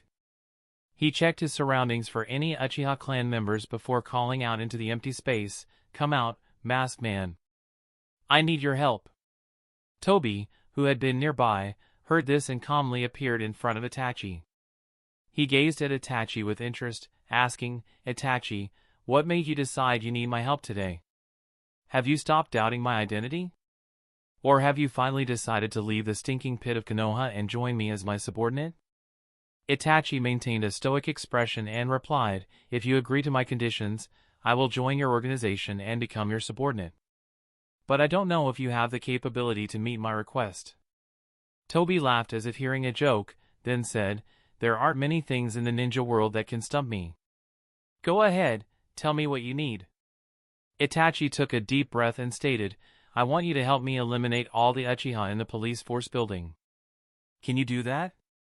Tobi's expression shifted slightly, revealing a hint of skepticism. Is Itachi losing his mind? Why would he want help to eliminate Uchiha? Isn't he from the same clan as them? After a brief pause, Tobi asked, "Does this include your parents?" Itachi shook his head. "I'll handle my parents personally. I only need you to deal with the Uchiha in the police force building." Seeing Tobi remain silent, Itachi probed, "Is it a no or yes?" Or is it that you don't want to harm your former clan? Toby snorted coldly, then said, "Fine. I agree to your conditions. The Uchiha of Konoha don't mean much to me anyway. I'm just surprised at your resolve." For Toby, whether the Uchiha of Konoha lived or died was irrelevant. In the end, everyone in the ninja world would live in the dream of infinite Tsukuyomi, where dead loved ones and friends would be resurrected. Compared to the world of infinite Tsukuyomi, the real world was nothing but a nightmare. Itachi no longer cared for his Uchiha clan, so Toby felt no reason to care either. If he did, all the ninjas he had cared for were already long dead. Once Toby agreed to his terms, Itachi didn't linger. Eliminating all the Uchiha ninjas wouldn't be an easy task. He needed to track the movements of every Uchiha member to ensure no one escaped. After Itachi left, Black Zetsu emerged from the ground and spoke to Toby. "Toby, are you really going to help Itachi exterminate the Uchiha clan? That's your family, and it's Madara's family as well." Toby glanced at Black Zetsu without expression and replied, "Black Zetsu, you should know by now. Madara and I stopped caring about the clan long ago. In our eyes, the entire ninja world is what matters. Clansmen and such are like some dust on the village, needed to be cleaned." Chapter 286, Prelude. As he watched Obito fall deeper into his fervent dreams, Black Zetsu couldn't help but sneer internally. Both Madara and Obito, like Black Zetsu, harbored fantasies of resurrecting the Ten Tails and leading all of humanity into the dream world of infinite Tsukuyomi, an eternal paradise without war, where everyone could achieve their desires and live in everlasting happiness. However, they were unaware of the truth. Black Zetsu, the creation they saw as their servant, was actually a product of infinite Tsukuyomi, having been once human. After the God Tree absorbed both their chakra and souls, these ancient humans were left with only their bodies. The infinite Tsukuyomi, from the very beginning, was merely a lie designed to deceive Indra. Unfortunately, every reincarnation of Indra had been a failure, unable to meet the requirements to collect the tailed beasts, which hindered the success of the infinite Tsukuyomi plan. This had led to Black Zetsu's mother being trapped on the moon for nearly 1,000 years. But that was all in the past. This time, Black Zetsu had spent several decades orchestrating the plan.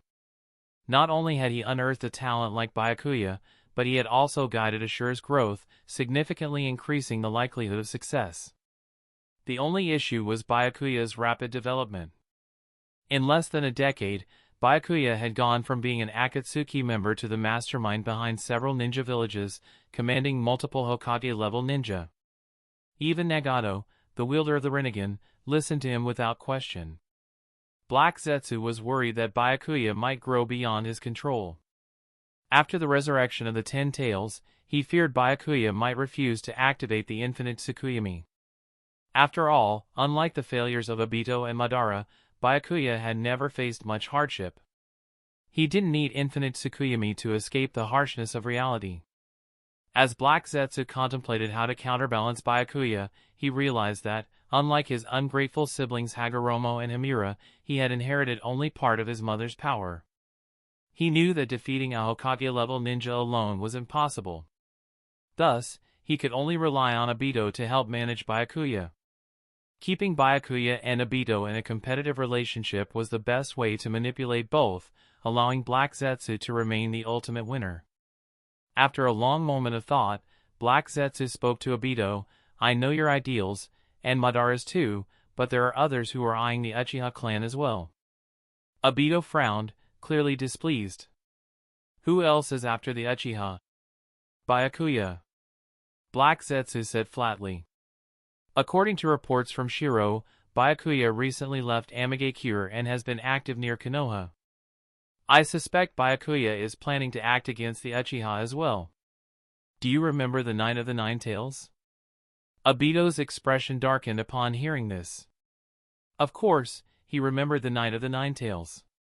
Back then, he had intended to release the Nine Tails on the night Kushina gave birth, using its power to weaken Konoha while also collecting the beast. However, the summoning contract he had with the Nine Tails disappeared, and he was defeated by the fourth Hokage, his former teacher. Had it not been for Black Zetsu's modifications to his body, he would have died that night. It was only after escaping that he learned Byakuya had been nearby all along but had refrained from intervening, watching him get defeated by the fourth Hokage and then mocking him afterward. Byakuya had laughed at him, saying that he was too weak to take on the Nine Tails at that time and that his plans to gather the tailed beasts were progressing too slowly. Now, years later, he had spent time influencing Itachi, trying to exploit the tensions between the Uchiha and Konoha in the hopes of creating a Mangekyo Sharingan subordinate. Yet Byakuya was now eyeing his prey again. Black Zetsu noticed Obito's displeasure and pressed on. "Obito, why don't you just give up on working with Itachi? Byakuya has already set his sights on the Uchiha." Obito glanced at Black Zetsu, then replied with a cold sneer, "Are you saying I'm inferior to Byakuya? Just because he wants my prey, I should just step aside?" Black Zetsu shook his head. "I only think that a more efficient approach would be to avoid conflict with him. Byakuya's goal is also to collect the tailed beasts, and there's no need for us to clash. Once the tailed beasts are collected, we can deal with him as we wish." Obito, as though recalling something amusing, gave a cold laugh and said, "Byakuya doesn't understand the Uchiha. His methods won't work on them. I will prove that I am far more capable than he is." A sharp glint flashed in Obito's eyes. Obito knew in certain aspects, he couldn't measure up to Byakuya. Byakuya was a genius even more talented than Kakashi, and when Obito had been around Madara, he could feel that Madara greatly admired Byakuya. Had it been him and Byakuya who fell into the hole together, Byakuya might have inherited Madara's legacy and become the executor of the Moon's Eye plan. But what Obito couldn't stand the most was that self-righteous genius attitude. Even though the reality was dull and fake, he didn't want to always lose to Byakuya. He wanted to prove that he was stronger than these so-called geniuses and that the Uchiha clan was superior to the Uzumaki clan. With his fighting spirit reignited, Obito's resolve grew. Black Zetsu, sighing, quietly retreated into the shadows. This upcoming war between the Uchiha and Konoha was just a stage. Byakuya and Obito were the actors, and Black Zetsu was merely the silent observer in the audience, waiting patiently for the performance to unfold. After receiving Obito's promise, Itachi returned home. His mother, Mikoto Uchiha, had prepared dinner, and the family sat around the table eating in an oppressive, tense silence. The atmosphere had been like this ever since Shisui had gone missing. Itachi knew that Fugaku planned to initiate a coup.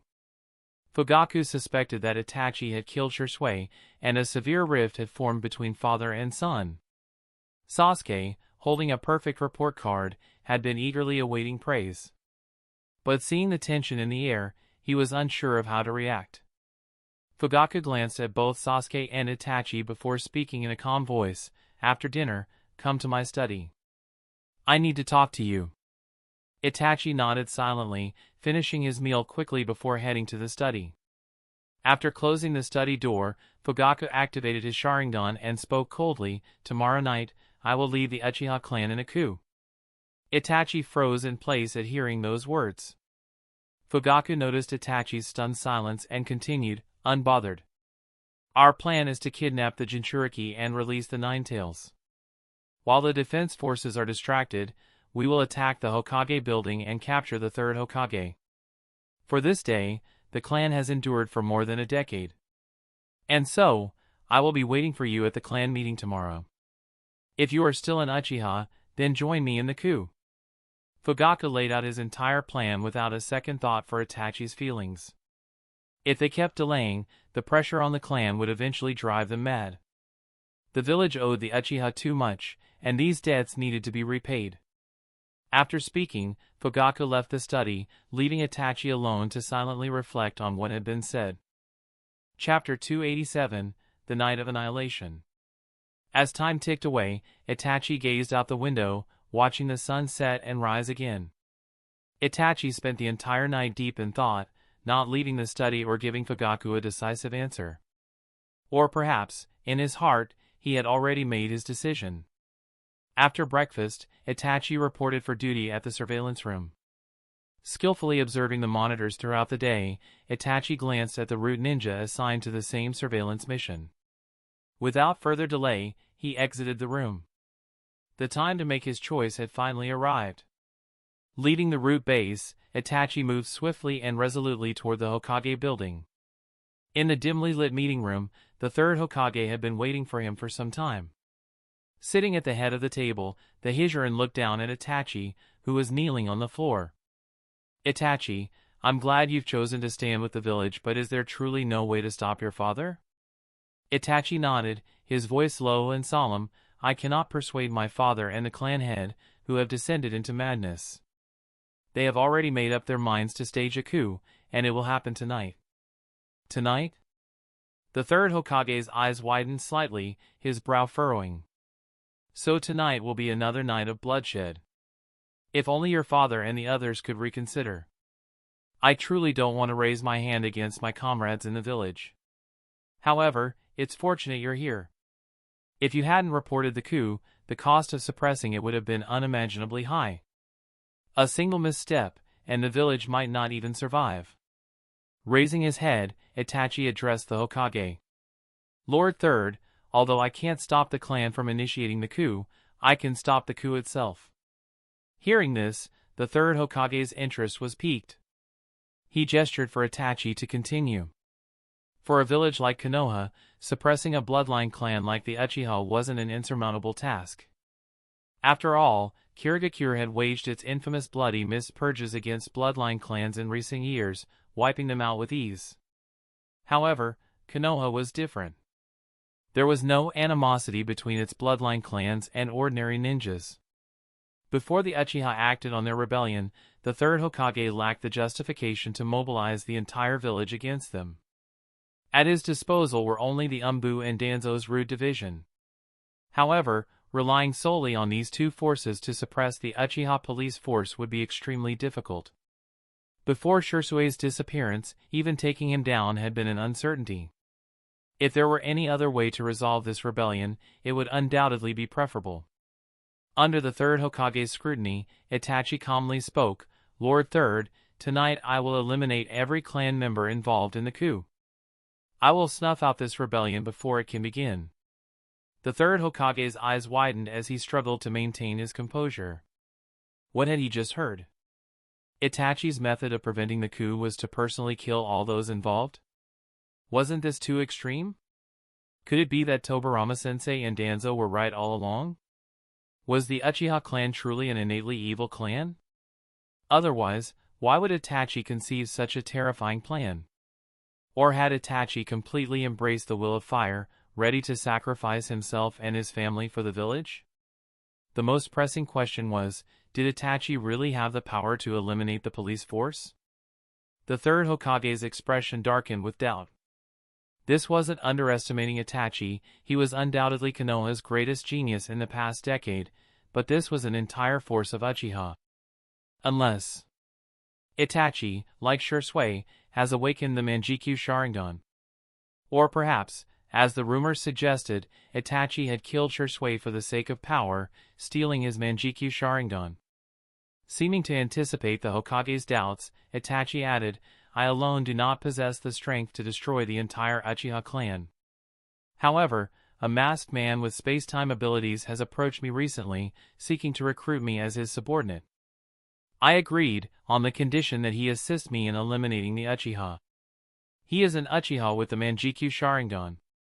Against the police force, his abilities are more than sufficient. A masked Uchiha with space-time powers and the Manjikyu Sharingan? The third Hokage's expression shifted as he recalled something, his face darkening. Could he be the one responsible for the Nine Tails incident?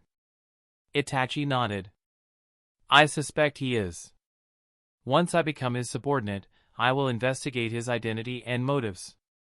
The third Hokage asked, is there any chance to use this opportunity to eliminate him? Itachi shook his head slightly. I don't know.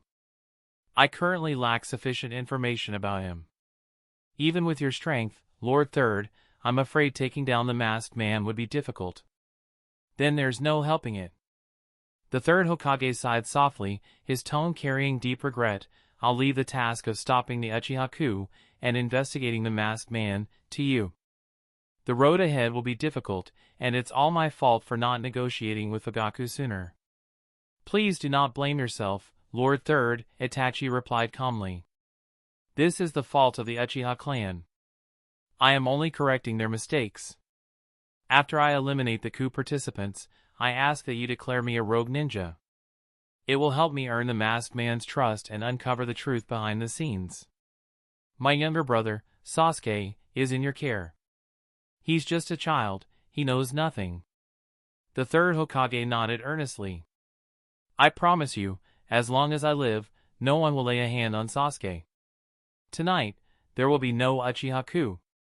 Instead, it will be claimed that you killed your entire clan for the sake of power. The Uchiha will remain recognized as Shinobi of the village. Having reached this agreement, Itachi departed from the Hokage building. He was now set to carry out the plan of annihilation. Shortly after Itachi left, Shisui appeared, watching Itachi's retreating figure with a cold, murderous glint in his eyes. Byakuya, standing nearby, also gazed at Itachi's departing form and spoke calmly, Shisui, it seems Itachi has chosen a path completely opposite to yours. Taking a deep breath, Shisui turned to Byakuya and replied, Byakuya-sama, I'll leave tonight's matter in your hands. My task, along with the root ninjas, will be to preemptively move the clan members outside the village. But the police force? I'll have to rely on you for that. Itachi plans to deal with the police force himself, but he surely has help, Shisui added. Byakuya nodded, a look of anticipation spreading across his face. I have a good idea who Itachi's help might be. It's been a long time since we last met. I'm curious to see how much he's grown.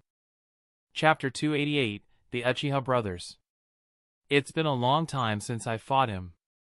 I wonder how much he has grown. Repeating Byakuya's earlier words in his heart, Shisui showed a look of surprise and cautiously asked, Byakuya-sama, are you saying, you know the ninja influencing Itachi from behind the scenes? Byakuya nodded, looked at Shisui, and said, there aren't many ninjas in the ninja world who can freely bypass Konoha's barrier, and even fewer who would target both Konoha and the Uchiha. If I'm not mistaken, the one influencing Itachi is the masked man. The masked man? Shisui seemed to have heard the name before but couldn't recall exactly who it referred to. Seeing Shisui's confusion, Byakuya reminded him, he's the masked man who attacked Konoha 7 years ago, causing the deaths of the 4th Hokage and the disappearance of the Nine-Tails Jinchuriki. At those words, Shisui's face instantly turned serious. During the Nine-Tails night, he had been out on a mission, but he was well aware of the chaos, the largest upheaval in Konoha's history. He understood the price the village had paid to quell it. If the 4th Hokage and his wife hadn't died in that incident, the relationship between the Uchiha and the village would never have reached the point of breaking.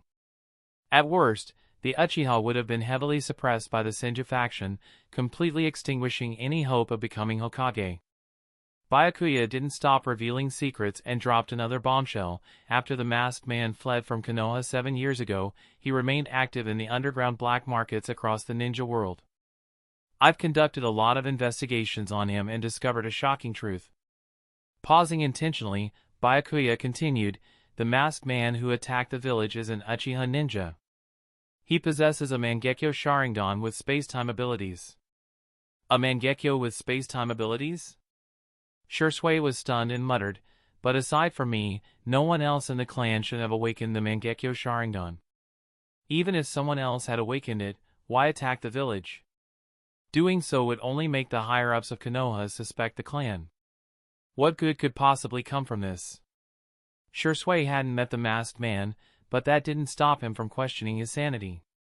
Although many Uchiha were impulsive and prone to reckless actions, none of them would do something so utterly pointless, unless the masked man's sole goal was the destruction of Konoha. Seeing Shisui's bewildered expression, Byakuya smirked and said, from the looks of it, you know less about the masked man than I do. Have you ever considered that there might be Uchiha outside of Konoha? Shisui was taken aback and then cautiously asked, Byakuya-sama, are you suggesting that the masked man isn't from Konoha, but instead related to Uchiha Madara? Byakuya nodded and continued, during my time in Konoha, I specifically searched the library for records. After Madara Uchiha left Konoha, he spent 2 years outside. 2 years is more than enough time for Madara to have descendants. I have reason to suspect the masked man is a descendant of Madara. As for their goals, I'm still uncertain. But one thing is certain, their ambition isn't limited to Konoha. Otherwise, they wouldn't be manipulating Itachi's life trajectory in secret, pushing him to extremes just to cultivate a pair of capable eyes. Pausing, Byakuya added, when you move later, be careful of Itachi's Sharingan. His eyes are likely on par with yours. Shirsue's expression stiffened, and he looked up at the distant moon. He had originally thought resolving the conflict between the clan and the village was the hardest thing in the world. But it turned out the depths of the ninja world were far murkier than he had imagined. So the attack during the Ninetales night really might have been carried out by the Uchiha. And the power of the Uchiha was far greater than he and his clan had realized. Yet those Uchiha who had drifted away didn't even consider them kin. Shaking his head to dispel distracting thoughts, Shisui decided to focus on saving his clan. The future could wait until the Uchiha were secure. After tonight, Konoha would no longer have any Uchiha. Bowing slightly to Byakuya, Shisui waved his hand and led the root ninjas toward the Uchiha clan grounds. Byakuya didn't linger either. Sensing Obito's chakra, he disappeared. Not long after, Shisui arrived at the outskirts of the Uchiha clan grounds with the root ninjas. Having taken on Danzo's role, Shisui had also inherited everything Danzo possessed, including control over these dozens of root ninjas. Aside from a few jonin, the majority were tools marked with the cursed seal. Though they had seen Shisui and Byakuya talking earlier, they didn't dare voice any doubts. Everything Danzo-sama did was for the sake of Konoha, and they were the roots that protected it. As he entered the clan grounds, Shisui smelled the blood in the air and frowned. After walking a few more steps, he saw Uchiha civilians lying in pools of blood.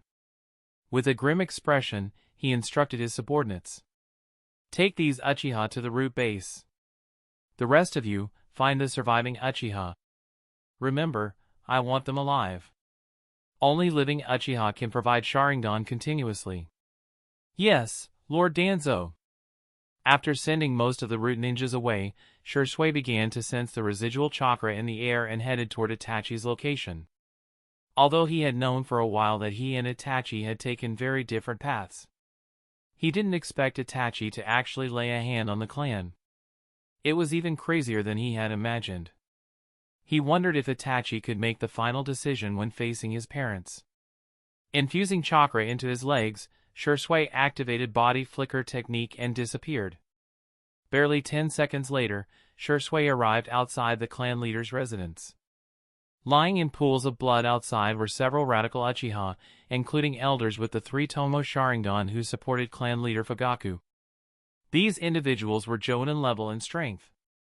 Shisui didn't have much sympathy for the radical Uchiha, but he still created shadow clones to send them for treatment. If he wanted to gain Byakuya-sama's favor in the future, he would need the strength of these people. Refocusing, Shisui turned his gaze to the interior of the residence. Gripping the short blade in his hand, he prepared for battle. For Itachi to defeat multiple Jonin in such a short time, his strength was likely on par with Shisui's. Although he wouldn't deal with Itachi here, he intended to give his little brother a deep lesson, one final act of education as an older brother. Chapter 289, Konoha's Traitor. If you've chosen to stand on the village's side, then act like a man, resolve things cleanly and quickly. Ending our lives will only cause us a moment of pain, but the pain in your heart will last for a very long time. As he stepped into the house, Shisui quickly overheard the conversation between Fugaku and Itachi. Contrary to what Shisui imagined, upon learning that Itachi had betrayed the Uchiha and chosen the village, Fugaku did not react in his usual explosive anger. Instead, he quietly accepted everything and began to console Itachi Uchiha. Seeing this, Shisui couldn't help but frown. If Itachi committed the atrocity of wiping out the clan yet still received comfort, what did the clan members who fell in pools of blood outside amount to? What about those who followed Fugaku Uchiha in preparing for the coup? Must the entire Uchiha clan pay the price for the conflicts between father and son? In an instant, Shursui felt a deep sense of injustice for the radical clan members lying outside. Any remaining shred of affection he held for Itachi was now entirely gone. Itachi was far too selfish. Although his life had always been meticulously orchestrated, he had, in turn, arranged the fates of others in silence. That included the clan members sacrificed tonight and Sasuke, who was deliberately spared. At that moment, Itachi noticed footsteps behind him. Turning around, he frowned and asked, "Danzo, didn't I agree to your terms? Why are you here? Are you worried that I won't fulfill our deal?" Shursui shook his head and replied, "Our deal ends here. The next matters will be handled by the root. The root will take care of everything for you, and you can leave now." Itachi narrowed his eyes. "The Sharingan of the Uchiha cannot fall into your hands. This was never part of our agreement. If you insist on getting in my way, I won't hesitate to act against you. I'm already a rogue ninja now, I have nothing to lose." Shursui sneered coldly and retorted, "I am deeply disappointed in you.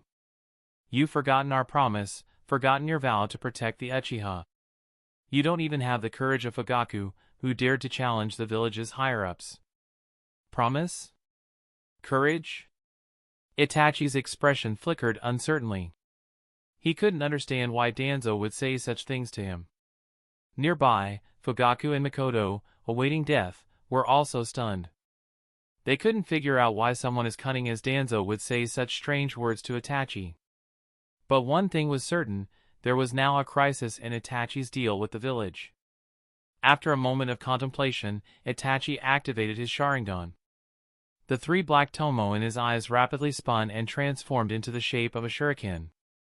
However, unlike Shursui's four-pointed Mangekyo Sharingan, Itachi's Mangekyo had a three-bladed design. Upon activating the Mangekyo, Itachi quickly noticed something off about Danzo. There were faint traces of a hidden jutsu on him. This person likely wasn't Danzo but someone else entirely. But why would this person disguise himself as Danzo? Where was Danzo now? Just then, Shursui removed the mask concealing his identity, revealing his familiar face. He too activated his Mangekyo Sharingan, staring intently at Itachi. Upon seeing this familiar face, Itachi could no longer remain calm. Shocked and uncertain, he asked, "Shursui? Why is it you?" Of all the possibilities, Itachi had never considered that the person disguised as Danzo could be Shursui. Thinking back to the meetings and deals he'd had with Danzo over the past month, Itachi felt as if everything had been a surreal illusion, as if he had fallen under a powerful jinjutsu. Fugaku and Mikoto, who were waiting for their deaths, were equally stunned. They couldn't comprehend how Shursui, who had been missing for months, would appear in the clan grounds disguised as Danzo and even strike a deal with Itachi to annihilate the Uchiha. Calming his emotions with difficulty, Itachi questioned, "Shursui, why are you impersonating Danzo? Why did you issue the order to destroy the clan?" Shursui sneered and explained, "That afternoon when Fugaku decided to stage the coup, I received a summons from Danzo. He tried to ambush me to steal my Mangekyo Sharingan. But, oh well, I killed him. From that day on, I abandoned the name Shursui and began living as Danzo. As for why I issued the order to destroy the Uchiha, of course, it was to save the Uchiha. If you had dared to strike against me back then, I would have revealed my identity and cooperated with you to save the clan together." Pausing for a moment, Shursui continued, "But Itachi, your actions have greatly disappointed me. I can no longer trust you. When facing the stronger Danzo and the Senju faction, you chose to compromise. But when it came to your clan members, you showed no hesitation in attacking them. You traded their lives for the survival of a few and even struck down innocent clansmen after our agreement. Did you ever think, Itachi, that if I had compromised with Danzo back then, the Uchiha would not only lose their name tonight but all their lives as well?" Hearing Shursui's words, Itachi, Fugaku, and Mikoto were all stunned into silence, unable to comprehend it fully. They now understood Shursui's plan. He had intended to use the opportunity of the Uchiha clan's downfall to erase its name entirely, just as the Senju clan had been dissolved in the past. However, if the Uchiha lost their pride and their chance to become Hokage, how was that any different from being dead? The Uchiha valued honor above all else. Fugaku couldn't help but interject, "Shursui, since you've already taken control of the route in secret, why didn't you coordinate with us?" If the route and the police force had joined forces, the success rate of the coup would have been greatly increased. We could have had a real chance at producing the fifth Hokage. Fugaku added, "I don't need to be Hokage. You can take the position as Danzo. As long as the Uchiha clan produces a Hokage, that's enough." Shursui glanced at Fugaku and sneered, "Fugaku, why is your vision so narrow? Even if we became Hokage, we wouldn't be able to deal with the Senju faction. Isn't it better to remain hidden in the root, holding the power of the Hokage without actually becoming one? Besides, the ninja world doesn't consist of only Konoha or the Land of Fire. If you always limit your perspective to the village and spend your days scheming against the Senju faction, it's no wonder you ended up being killed by your own son." After berating Fugaku, Shursui turned to Itachi and declared, "Itachi Uchiha, traitor of Konoha, before you leave the village after slaughtering your clan, I must punish you for your betrayal." Chapter 290, Shursui, Power is Eternal. Before the words were fully spoken, Shursui disappeared from his original position with a hand seal, wielding his small blade and lunging toward Itachi. Itachi raised his kunai to block Shursui's blade. Sparks flew in the darkness as their weapons clashed, the force numbing Itachi's hands, making him realize that Shursui truly intended to kill him this time. With a sigh in his heart, Itachi took the initiative, leaving a mere afterimage in his place. The two had been friends for years and had spent countless seasons training together. They knew each other's ninjutsu and taijutsu inside out. Under such circumstances, neither Shursui nor Itachi could gain the upper hand, let alone defeat the other. After another clash, both Shursui and Itachi leapt back, putting some distance between them. From several meters apart, they began casting Sharingan-based Jinjutsu, pitting their ocular powers against each other.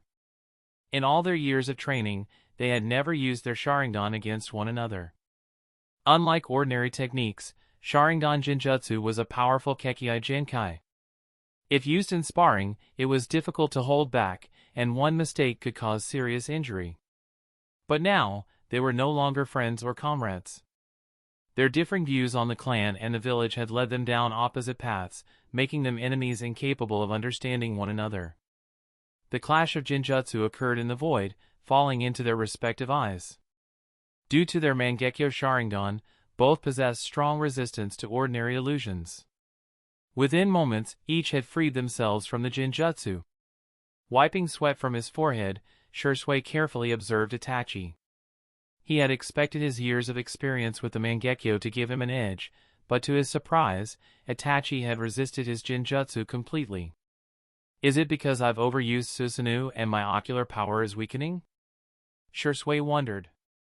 Despite this level of combat, Shursui had yet to discover the true nature of Itachi's ocular techniques. Was he really unable to teach Itachi a lesson tonight? Itachi, facing Shursui, was equally tense. Since the age of 4, when he had been saved by Shursui after falling from a cliff, he had always followed Shursui, learning and growing under his guidance. Itachi knew Shursui's talent and effort better than anyone, and because of that, he understood how strong Shursui truly was. While Shursui was currently engaging him in Jinjutsu, he hadn't yet used his ultimate weapon, Susanoo. The mutual wariness caused both of them to stand still, neither willing to strike first. Instead, they quietly waited for an opening. Inside the hall, Fugaku and Mikoto wore awkward expressions. They had been fully prepared to sacrifice their lives to support their son, even uttering words like, "Our pain is temporary, but yours will last a lifetime." Yet midway through, Danzo had suddenly appeared, only to be revealed as Shursui in disguise. All of this made Fugaku and Mikoto feel as if their earlier resolve had been a complete joke. They were like clowns performing for others' amusement. Glancing at each other, Mikoto turned to Fugaku and asked, "Fugaku, it seems like Itachi isn't a match for Shursui." Should we just commit suicide? It feels like our deaths are completely meaningless now.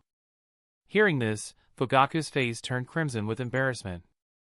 He didn't know how to respond to his wife.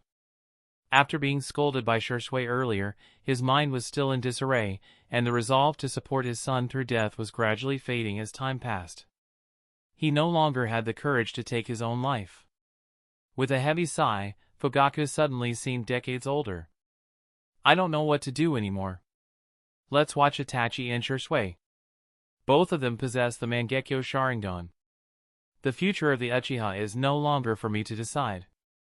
Mikoto was stunned, surprised that her husband had chosen to let go.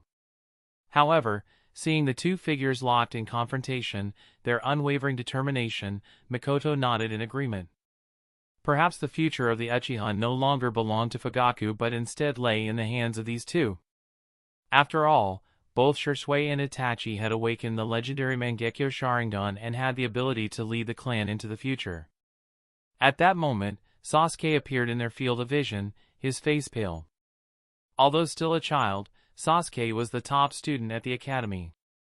After catching the scent of blood permeating the clan grounds, he immediately rushed toward his home.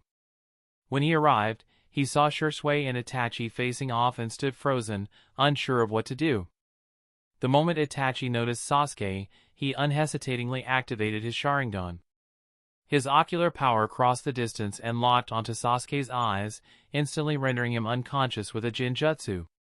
Shisui also noticed Sasuke. Seeing Itachi cast a Jinjutsu, he frowned and asked, Itachi, what did you do to Sasuke? He's your brother, the one you explicitly wanted to protect. Itachi smiled faintly and replied, I've given Sasuke a gift. These gifts will help him awaken the same eyes as mine. Hearing this, Shisui's expression turned serious, while Fugaku and Mikoto turned down their gazes.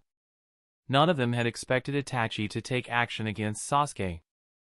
After a brief pause, Itachi continued, Shisui, tonight you can take the other clan members, but you can't take Sasuke. He must harbor enough hatred to awaken a pair of powerful eyes. In the future, I'll occasionally return to Konoha. If I find out that Sasuke has learned the truth, I'll reveal root secrets to the third Hokage. I won't let you lay a finger on Sasuke. Why can't I take action against Sasuke? After a moment of thought, Shisui said coldly, Is your goal the eternal Mangekyo Sharingan? Isn't awakening the Mangekyo enough? Must you pursue the eternal Mangekyo? Fugaku and Mikoto's eyes widened in disbelief as they turned to look at their son. To outsiders, the Mangekyo Sharingan was a legendary power, and even fewer knew about the eternal Mangekyo's secrets. But to the Uchiha present, the eternal Mangekyo was no secret. Ignoring their reactions, Itachi looked toward the police headquarters and said flatly, Judging by the time, I should stop chatting with you people. My goal is the eternal Mangekyo Sharingan. Only by obtaining Madara Uchiha's power can I change the rules of this world. Call me hypocritical or twisted, but strength is the only path to peace. Oh, and while we were talking, the radical Uchiha Jonin at the police headquarters have likely been dealt with. Heh, it's good that those shinobi, always clamoring for a coup, are dead. Now they won't pose a threat to the village. Itachi then smiled at Shisui, Shisui, after I leave Konoha, take care of yourself. Don't die in this village. I need you to witness the day I achieve the eternal Mangekyo. With that, Itachi dissolved into a flock of crows, vanishing into the night. Chapter 291, Obito's Suspicion. 10 minutes earlier. Upon arriving at the Uchiha police headquarters, Byakuya sensed the chaos unfolding inside, a battle completely one-sided. To be precise, it was the masked man, Obito, single-handedly massacring the Uchiha police force. Judging by their skill in ninjutsu and taijutsu, it was nearly impossible for Obito to simultaneously deal with more than 10 three-tomo Sharingan Jonin of the Uchiha police force. These were elite shinobi capable of giving even the strongest Hokage, Hiruzen Sarutobi, significant trouble. On the battlefield, they could rival an entire army of hundreds. However, with the spatial abilities of the Kamui Mangekyo Sharingan, Obito didn't need to fight them head-on. Using Kamui's intangibility and space-time teleportation, he effectively turned the situation into a slaughter. When Byakuya stepped into the police building, Obito was busy toying with a young Uchiha Kunoichi. The girl, wearing her police uniform, activated her Sharingan upon noticing Obito, hurling kunai one after another. Yet against Obito's intangibility, all physical attacks were futile. Byakuya noticed the girl's three-tomo Sharingan and mused at how someone with such a Kekkei Jinkai could appear so weak. Still, with proper training, she might someday become a Jonin-level shinobi. Watching Obito kill what could be his future subordinates, Byakuya could no longer tolerate it. He picked up a kunai from the ground, attached an explosive tag, and threw it at Obito. Passing harmlessly through Obito's body, it struck the wall behind him and detonated, causing a minor explosion. The explosion drew the attention of Izumi Uchiha and Obito. Seeing the newcomer clad in black with a face-concealing mask like his own, Obito frowned. He knew exactly who it was his partner, Byakuya. No one but Byakuya would appear in the Uchiha compound in the dead of night, and no one but him would dare interfere with Obito's work. Byakuya wasn't even subtle about opposing him, saving the very targets Obito was assigned to eliminate. Byakuya flashed to Izumi's side just as she turned to thank him. He patted her shoulder lightly, planting a wood-release seed, and instructed, "Check inside for any survivors. Outside the compound, someone will guide you to safety. Don't overthink it, and don't ask any questions." Izumi nodded gratefully and rushed deeper into the police headquarters. However, as soon as she entered, the wood-release seed sprouted. Vines burst forth, tangling her limbs and dragging her underground. The same fate befell other surviving members of the police force. As they tried to escape, vines wrapped around them and pulled them into the earth. Seeing this, Obito's irritation boiled over. "Byakuya, where the hell are you taking these Uchihas? These are my spoils of war, and I will decide their fate." Byakuya turned to Obito, his voice cold and mocking. "Your spoils? Heh! You were merely hired as a tool by Itachi. Eliminating the Uchiha clan was Danzo's order, carried out by Itachi. You are just a helper. What claim do you have over these Uchihas? As for my interference, they are mine because Itachi serves me. I train him. Soon, he will be my subordinate, and therefore, these lives belong to me." Obito's temper was barely under control. He needed these three-tomo Sharingan for his Anaji. Byakuya stealing them infuriated him. Byakuya sneered, his mockery unrelenting. "Oh, so Itachi is your subordinate now? Funny, I thought he was shaped by the will of fire under the third Hokage's supervision. Born a shinobi of Konoha, loyal to Konoha. And let's be honest, if not for me and Danzo sowing distrust between Konoha and the Uchiha, do you really think your little plan would have worked?" Obito's expression darkened behind the mask. "You've been working with Danzo?" Byakuya nodded, as if stating the obvious. "I've always worked with Danzo, and manipulated him. Who do you think amplified the Uchiha threat narrative that widened the rift between Konoha and the Uchiha clan? Without us influencing Itachi from the shadows, you wouldn't have him as your puppet today." Byakuya's words struck a nerve. Obito's anger surged as the implication sank in.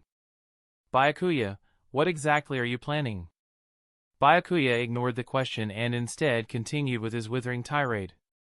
"Your reckless contact with Itachi could have exposed your identity. If Itachi had reported your existence to Konoha, they might have reconciled with the Uchiha clan and hunted you down as the mastermind behind the Nine Tails attack. Do you want to see a united and powerful Konoha? Or have you forgotten your mission to collect the tailed beasts and execute the moon's eye plan? Remember, you screwed up the Nine Tails incident, Obito. Who cleaned up that mess for you? Me." Byakuya's frustration was palpable, like a teacher scolding an unruly child.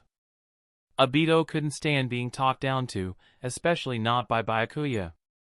"I've had enough."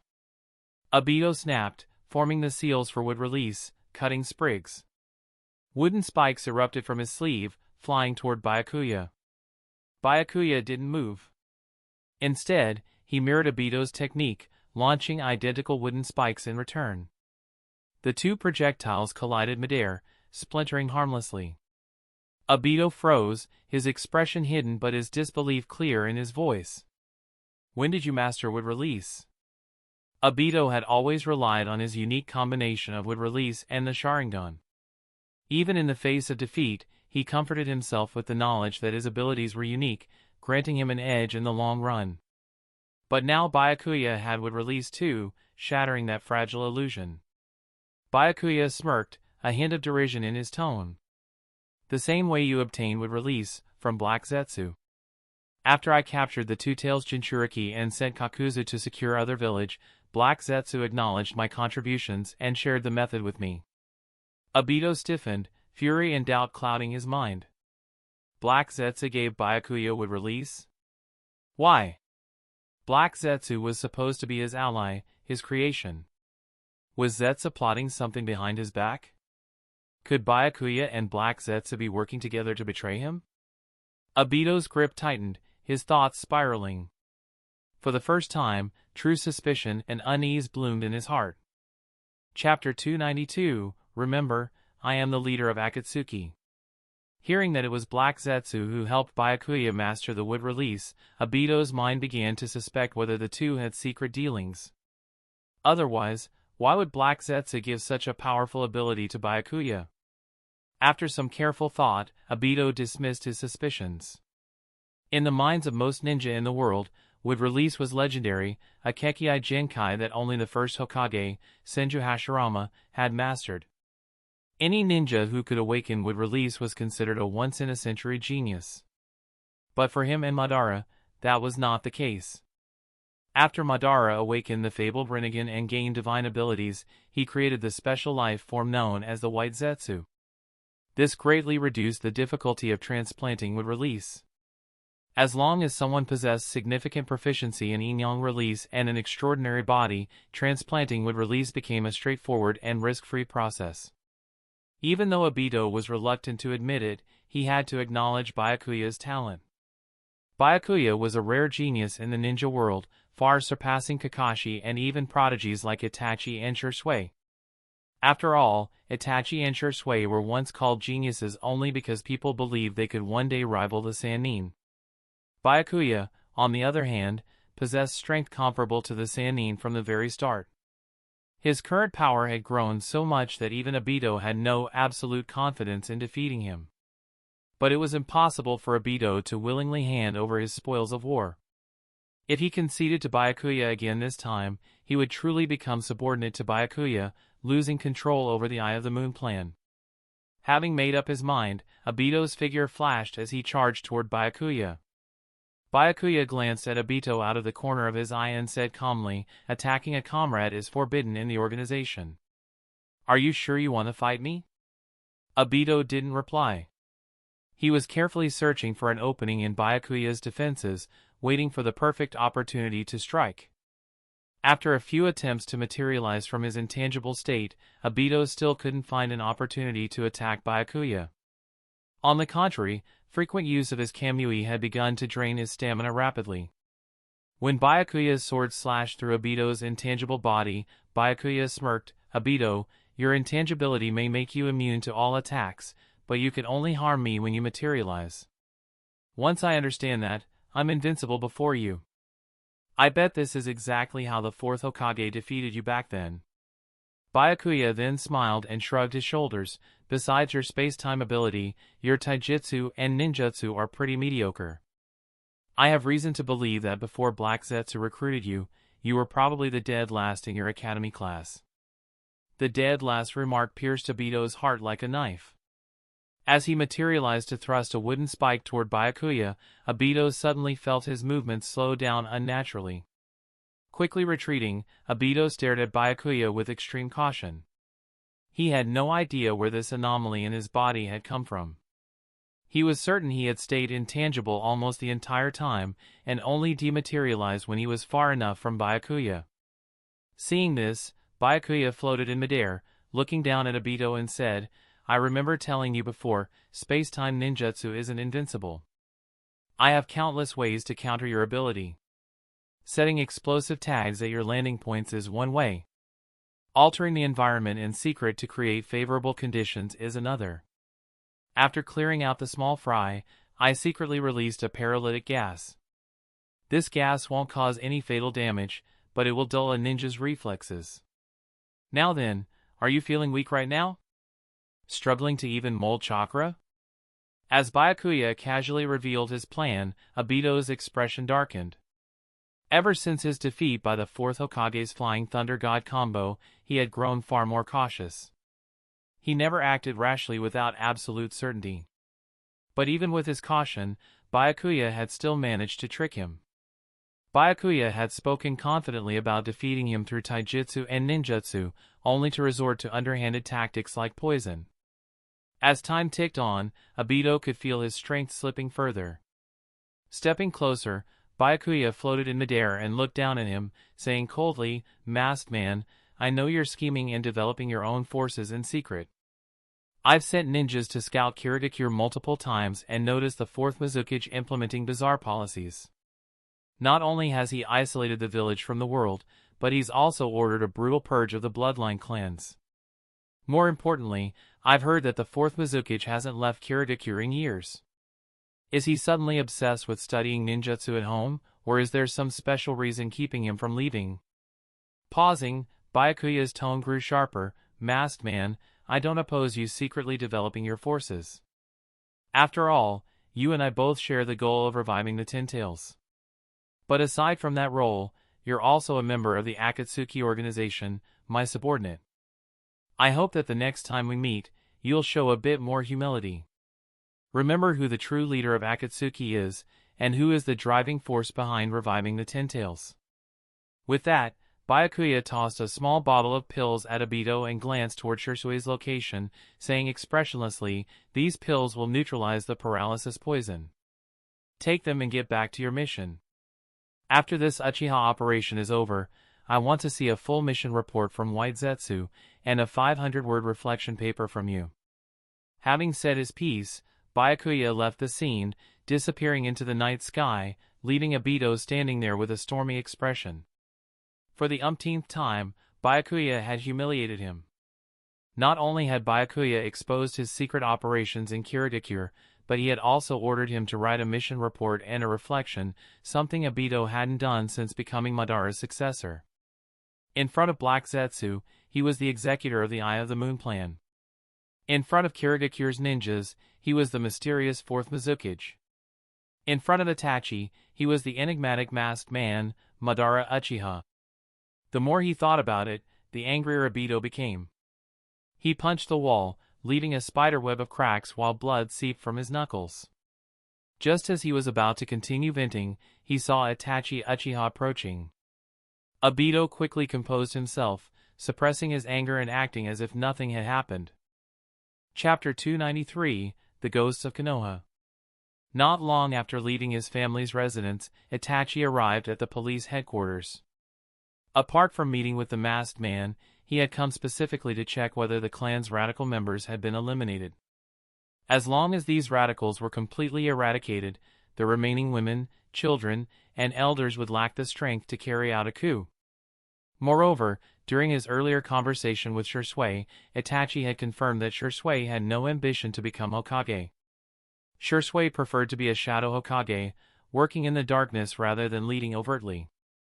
Under these circumstances, it was unlikely that the remaining clan members would hate the village. Instead, they would transfer their hatred onto him, harboring deep resentment toward his actions.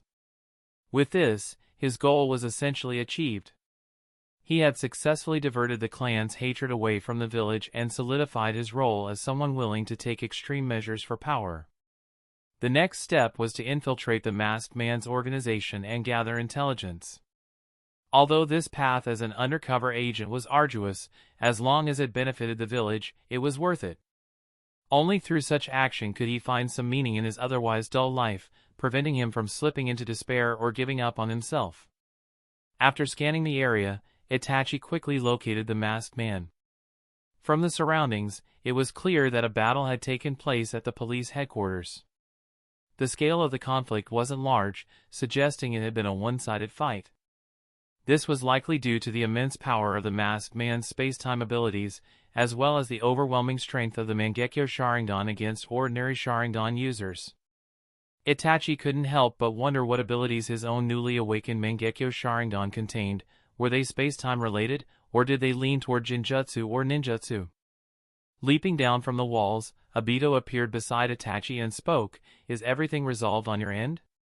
Itachi nodded and then asked, "Masked Man, how about you?" Obito hesitated, feeling somewhat awkward, but since Byakuya had taken away the Uchiha bodies, he decided to shamelessly claim the credit, saying, "These Uchiha have really grown weak over the years. It only took me 2 minutes to deal with all of them." Pausing for a moment, Obito continued, "I've upheld my end of the deal. Now it's time for you to leave Konoha and join my organization." Itachi, unaware of Obito's embarrassment, nodded lightly and said, "I'll join your organization, but first, there's something I'd like to know." "What is it?" "Your name," Itachi said. "If I'm going to be your subordinate, I should at least know your name, and the name of your organization." Obito glanced at the crimson moon in the sky, then at Itachi, and replied, "You can call me Madara Uchiha. As for our organization's name, it's Akatsuki." Itachi narrowed his eyes. He had just agreed to follow the masked man, yet the other party remained evasive, even unwilling to share the organization's real name. Itachi had heard of Akatsuki. It was a group active in Amagakure. The current leader of Amagakure, Yahiko, and his comrades had originated from that organization. How could Akatsuki have someone like the masked man? It was clearly a lie. As for the name Madara Uchiha, there was no need to doubt, it was definitely fake. His plan to gather intelligence by becoming the masked man's subordinate was already proving more difficult than he had anticipated. Seeing Itachi's disbelief, Obito was helpless. He had told Itachi half-truths, but the boy was too suspicious to believe him. Of course, Byakuya's propaganda played a role as well. Even though both he and Byakuya aimed to wage war against the 5 great nations and capture the tailed beasts, Obito was forced to hide in the shadows like a rat. Meanwhile, Byakuya operated as one of Amagakure's leaders, a shadow king influencing multiple villages. Thinking of this, Obito felt a sting in his chest. He had to admit that jealousy had crept into his heart. At the police headquarters, watching Itachi leave, Shisui turned to Fugaku and Mikoto, who were holding their younger son, Sasuke Uchiha. Taking a deep breath, Shisui spoke to Fugaku, "Fugaku, thanks to your son, you and Mikoto are already considered dead.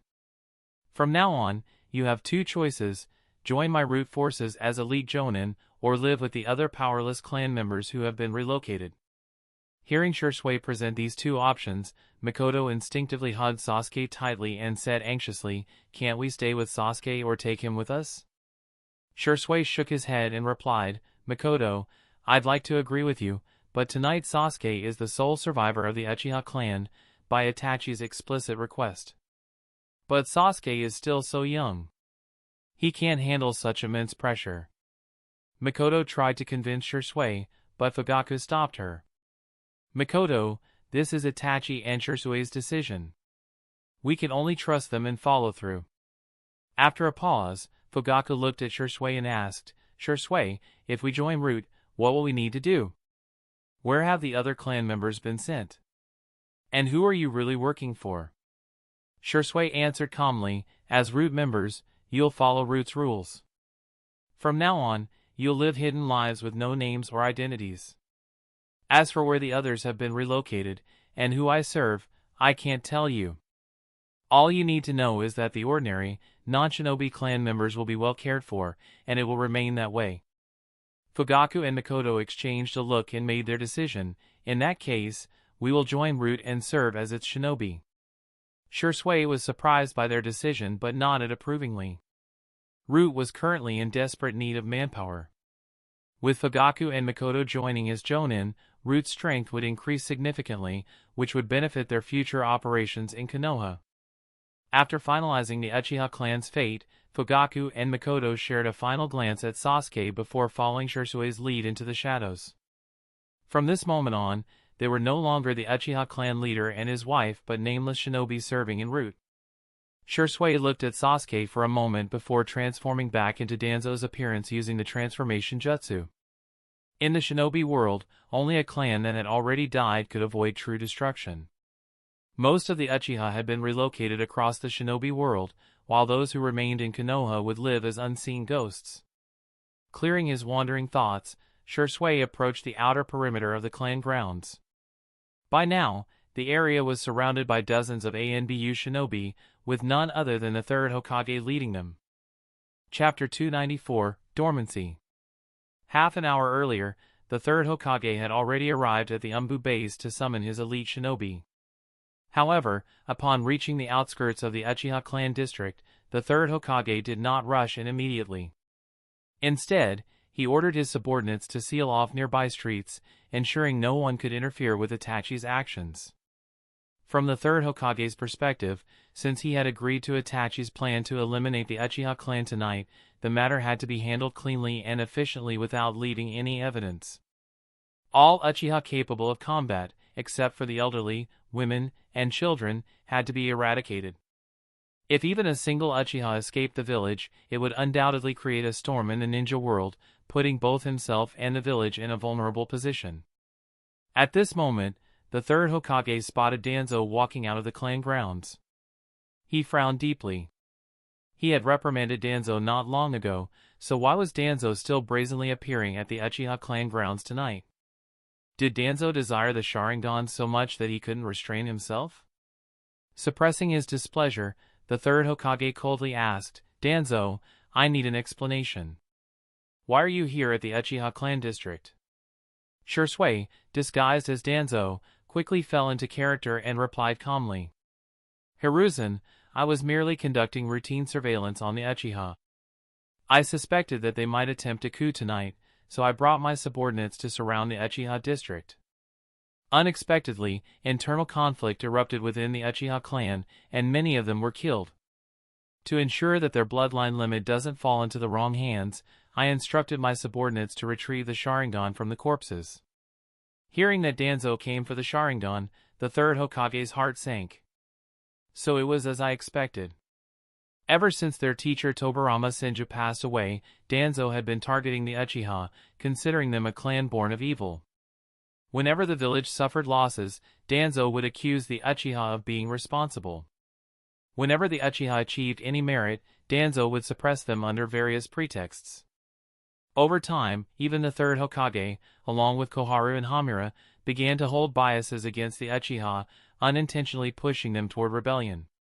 If not for Itachi's sense of duty, the Uchiha coup tonight wouldn't have ended so easily. It could have resulted in devastating consequences, perhaps the loss of the entire Umbu force. Even so, the village still lost dozens of elite ninjas tonight. Once word of the Uchiha clan's destruction spread, it would undoubtedly cause a ripple effect. The third Hokage looked at Danzo with growing irritation. Stepping closer, he said sternly, "Danzo, if you hadn't attacked Shisui, this situation wouldn't have reached this point. Starting today, I am relieving you of your position as a Konoha elder and expelling you from the village council." Shisui, disguised as Danzo, sneered inwardly but maintained his composure. After a long, hard stare at the third Hokage, he coldly retorted, "Hiruzen, I will follow your orders. But one day, you will regret this decision. Remember, I've done everything for you and this village. I've done the things you wanted but didn't dare to act on. Can you say the same for yourself, Hiruzen?" With that, Shisui walked into the crowd and vanished into the darkness. The promise to save the Uchiha clan had been fulfilled. From now on, Shisui's life would revolve around assisting Lord Byakuya and exacting revenge on those responsible. He needed to uncover how the Uchiha clan was driven into such a desperate situation and how his grandfather, Kagami Uchiha, had truly died. Once he discovered the truth, he would ensure the culprits received an unexpected surprise. The third Hokage's face grew darker as he replayed Danzo's words in his mind. Doing the things I wanted but didn't dare to act on. He had indeed once considered eliminating the Uchiha or targeting Shisui, but those thoughts had remained just that, thoughts. As long as he never acted on them, nothing had truly happened. Danzo, however, always used the excuse of serving the village to pursue his own selfish desires. And whenever he made a mess, the third Hokage was left to clean up. But that was in the past. With the Uchiha clan, the village's biggest headache, now destroyed, there was no longer any reason for Danzo to remain in his position. If Danzo continued unchecked, even the Hyuga clan might rebel next. Walking into the Uchiha district, the third Hokage could still smell the metallic stench of blood in the air. Yet when he entered the homes, no bodies were to be found. The root must have already taken them away. Before long, the third Hokage arrived at Fugaku Uchiha's residence. Inside the Fugaku residence, there were still no bodies to be found. However, judging by the extent of the destruction to the building, it was clear that a fierce battle had taken place here. After searching for a while, an Umbu ninja finally found Sasuke hiding in a wardrobe. Sasuke was drenched in sweat, clutching tightly onto the Umbu ninja's clothing, repeatedly muttering Itachi's name as if he had encountered some kind of nightmare. After bringing Sasuke to the third Hokage, the Umbu ninja spoke, "Lord Third, this should be the last survivor of the Uchiha clan. His condition is not good, it seems he was severely frightened." Frightened? The third Hokage shook his head, sensing Sasuke's chakra. After confirming that Sasuke had been caught in a genjutsu, he quickly formed the necessary hand seals to dispel it. As the chakra in Sasuke's body stabilized, his complexion improved significantly. Seeing this, the third Hokage sighed softly and said, "This child wasn't merely frightened. He was under a genjutsu. I've already dispelled it for him, but to fully recover, it will likely take several months or even years." The Umbu ninja nodded in agreement, his gaze filled with sympathy as he looked at the boy in his arms. In just one night, this child had lost all of his family and became literally an orphan. Such a heavy blow would be hard for even mentally mature adults to bear, let alone for such a young child. The third Hokage, however, had a different perspective as he looked at Sasuke. Of course, he would take good care of Sasuke, as it was his duty as Hokage. But Sasuke was not just a pitiable orphan to him. Sasuke was the last remaining Uchiha in the village and the only link between himself and Itachi. Although the massacre of the Uchiha clan tonight was a joint effort between Itachi and other ninjas, it indirectly showcased Itachi's strength. Given Itachi's age of only 13, there was a very real possibility that in the near future, he could become a powerful ninja like Uchiha Madara. If such a ninja were to stand in opposition to the village, it would be a huge loss for the village. Moreover, the third Hokage still needed to rely on Itachi to divert the hatred, investigate the truth behind the Nine-Tails attack years ago, and uncover the true motives of the so-called masked man and what he intended to do to the village. Chapter 295, Border Friction of Konoha.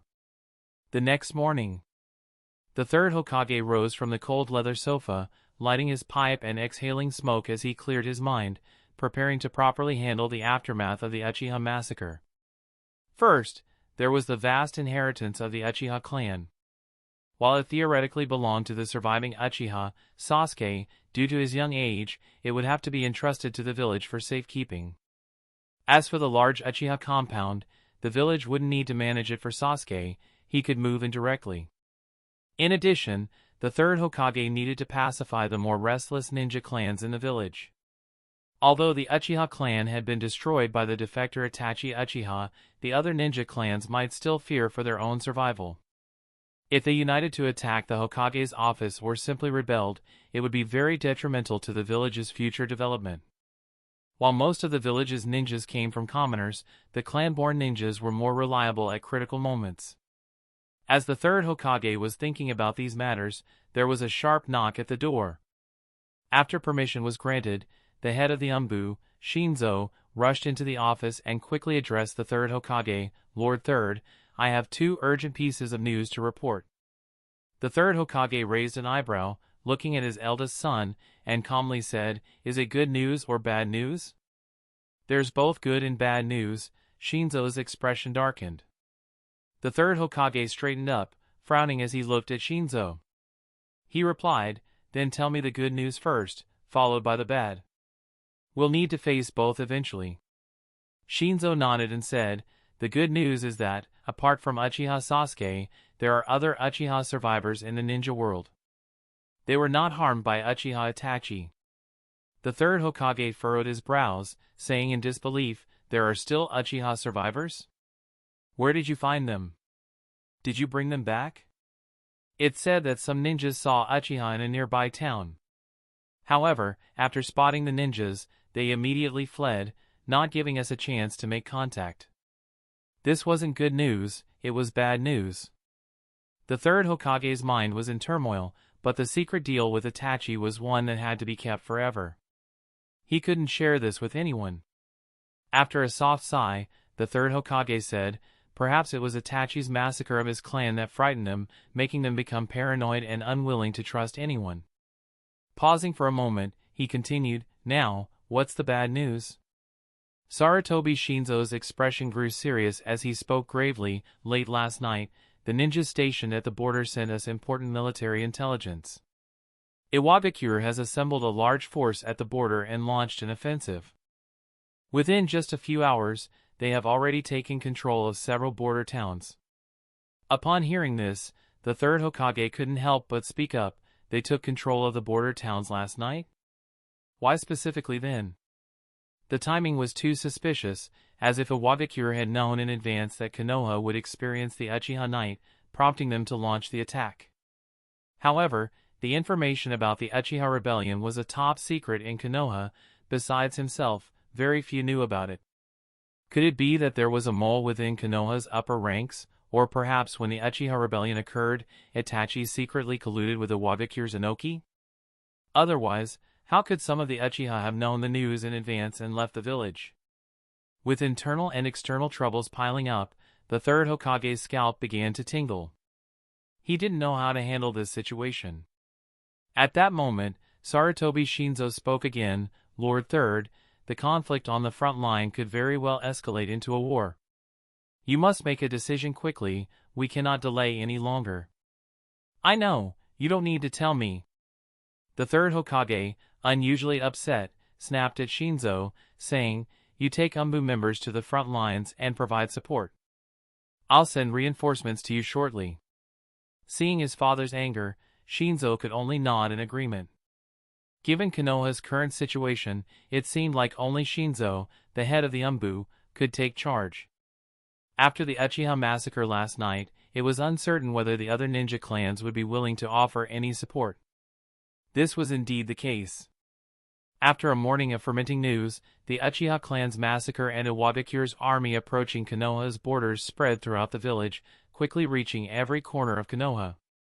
From the high-ranking advisors like Hamura Mitokado and Koharu Udatane, down to the common ninja, everyone learned of these two critical pieces of news and began heated discussions. First, the news of the Uchiha clan's annihilation. The Uchiha clan, which had once controlled the police force and had over a dozen elite jonin, had been completely wiped out in a single night. The perpetrator was none other than Itachi Uchiha, the future clan head. Upon hearing this, the villagers couldn't decide whether the Uchiha clan was strong or weak. If one were to say the Uchiha were weak, they would be right. Over a dozen elite jonin and several dozen ninja were all killed by Itachi. But if one were to say the Uchiha were strong, Itachi himself was the best proof. At just 13 years old, he had the power to kill so many elite jonin. His talent had already surpassed that of the legendary three ninjas, almost reaching the legendary power of the founders of Konoha, the two Shinobi heroes. As for the news of Iwagakure's forces gathering at the border, the villagers felt a chill in their hearts. It had only been less than 3 years since the peace agreement, so why was Iwagakure attempting to start a war again, and at such a critical time, right after the Uchiha massacre? The next few years would be difficult for the village, and they would have to live with the constant fear of not knowing whether they would survive each day. Meanwhile, in the meeting rooms of the major ninja clans, the atmosphere was tense. The clan leaders and elite jonin sat across from one another, discussing the twin blows of the Uchiha massacre and Iwagakure's invasion.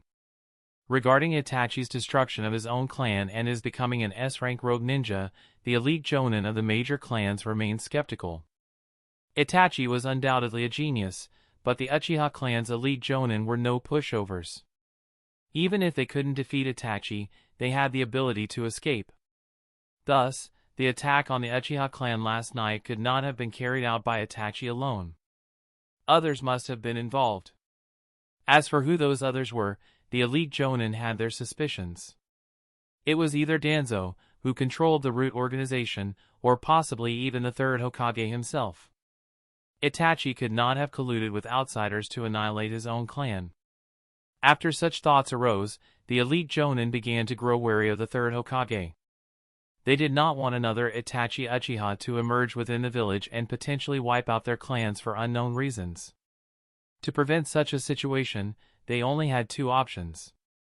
One was to fully align themselves with the Hokage's office, giving it the power to decide their fate.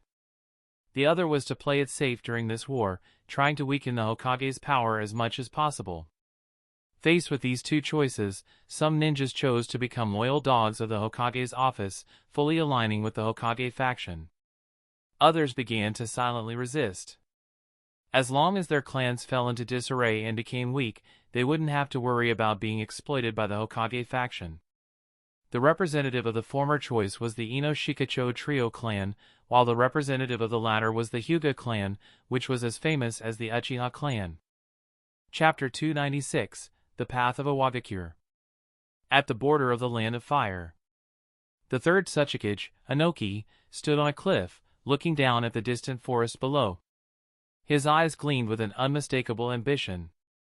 Due to the arid nature of the Land of Earth and the wealth of the Land of Fire, Iwagakure had attempted to invade the Land of Fire during the era of the second Tsuchikage. However, because Konoha was so deeply entrenched and well fortified, every military campaign aimed at the Land of Fire had ended in failure. This, of course, was inevitable. Although the Land of Fire was surrounded by enemies and became the primary target for many ninja villages, it was never short of powerful and determined ninjas. Even when besieged by several villages, Konoha was able to secure victories through its deep roots and strong foundation. But those were things of the past. With the Third Great Ninja War, the Nine Tails attack, and the Uchiha Rebellion, Konoha had weakened to an unprecedented state. This presented a rare opportunity for Iwagakure to seize a great deal of land and power. Of course, all of this hinged on the assumption that the Uchiha really had staged a coup. Otherwise, Inoki's personal military action would likely end in failure. While Inoki was worrying about the future, his son, Kitsuchi, walked up beside him, excitedly speaking. "Father, you were right. Konoha erupted in chaos a few days ago. The genius of the Uchiha clan, Itachi Uchiha, killed all his clan members and defected from Konoha." Upon hearing this, Inoki was slightly taken aback and thought to himself, wasn't the Uchiha clan supposed to stage a coup? Why does this news say that Itachi killed the whole clan and then fled Konoha? This doesn't match what we were told. Just then, Inoki came to a realization. The claim that Itachi wiped out his entire clan was likely Konoha's official statement. The truth of the matter was far more complex. A young man like Itachi Uchiha, no matter how talented, couldn't possibly have wiped out his entire clan on his own. Furthermore, Uchiha ninjas valued family bonds highly. It was unthinkable for Itachi to kill those closest to him. After some thought, Inoki began to piece together the likely scenario. It was highly probable that Konoha's higher-ups discovered the Uchiha clan's plans for a coup, and they had sent hundreds of ninjas to encircle the Uchiha compound, crushing the rebellion before it could even begin. Itachi, the young Uchiha, was most likely the only survivor and was branded as the murderer, with a bounty placed on his head. Inoki couldn't help but feel a mix of emotions. He knew Hiruzen Sarutobi and Danzo Shimura well. He understood that if those two old foxes found out that anyone in the village was stirring up trouble, they would resort to such extreme measures. And the poor Uchiha youth had become the scapegoat, losing his entire clan and carrying such a heavy burden of guilt. After calming himself, Inoki began to think about his next military move against Konoha. In the past few days, his Iwagakure forces had captured more than 10 border outposts and several military camps in the Land of Fire. Once they broke through the next pass, they would be deep into the heart of the Land of Fire. If everything went according to plan, they would reach the outskirts of Konoha within just a few days. This was an unprecedented opportunity for Iwagakure. Once they reached the outskirts of Konoha, the myth of Konoha's invincibility would be shattered. Iwagakure would replace Konoha as the #1 ninja village in the world. Kitsuchi noticed the excited gleam in his father's eyes and said with enthusiasm, "Father, your prediction was truly accurate. After this war, when we take the Land of Fire's territory, both Ao and Han will surely be in awe of you." Upon hearing this, Inoki's inflated ego was quickly deflated. Was he the one who made the crucial judgment about Konoha's situation? Of course not. The real expert on Konoha's state of affairs was none other than Byakuya from Amagakure. As far back as 6 months ago, Byakuya had predicted the Uchiha would stage a coup, and just recently, that prediction had been confirmed. Thinking about Byakuya's terrifying power, which rivaled the first Hokage, as well as his almost prophetic analytical abilities, Inoki couldn't help but shiver. He felt an unease creep over him. Realizing this, Inoki patted Kitsuchi on the shoulder and said, "Our goal this time isn't the Land of Fire's territory, nor are we planning to attack Konoha." Kitsuchi froze, looking at his father in disbelief. Wasn't his father always the one most interested in acquiring territory? His espionage activities against the Stone and Grass countries had never ceased. Why had he suddenly shown no interest in land at all? Inoki spoke cryptically, "Our goal is for Konoha to abandon its military alliances with the smaller nations and to relinquish its position as the strongest ninja village. Everything else can wait for later." Hearing this, Kitsuchi understood his father's intent. The current attack on Konoha was taking advantage of the internal chaos within the village. Once Konoha recovered, it would undoubtedly pull Iwagakure into a prolonged war. Although Iwagakure had a large number of ninjas, Konoha's ninja force was no smaller and, in fact, of superior quality. The current internal turmoil in Konoha gave Iwagakure a unique opportunity to seize a significant advantage early on. However, if the conflict dragged on for too long, the situation would change drastically. For one, neighboring villages like Sunagakure, Kumogakure, and Kirigakure would not remain passive. That was something both he and his father wanted to avoid. What Kitsuchi didn't know, however, was that Inoki's biggest concern was still Amagakure. If Iwagakure truly absorbed the Land of Fire's territory, it would form a surrounding circle around Amagakure. The two villages, which had once worked together in secret, would likely come into conflict over their interests. In terms of overall village strength, Amagakure was no match for Iwagakure. However, Amagakure had too many powerful individuals. If these experts decided to attack Iwagakure, the village would find itself in a precarious situation, unable to continue executing its missions as before. Especially when it came to Amagakure's Byakuya, Inoki felt nothing but dread. In Inoki's eyes, Byakuya was a younger version of Madara Uchiha, but with the cunning and malice of Tobirama. He was, in Inoki's mind, the most terrifying ninja of the present era. In the face of such a formidable opponent, Inoki knew that if Iwagakure didn't cooperate now, they would only have one option left in the future: submission. After all, there was no longer a Senju Hashirama in the world.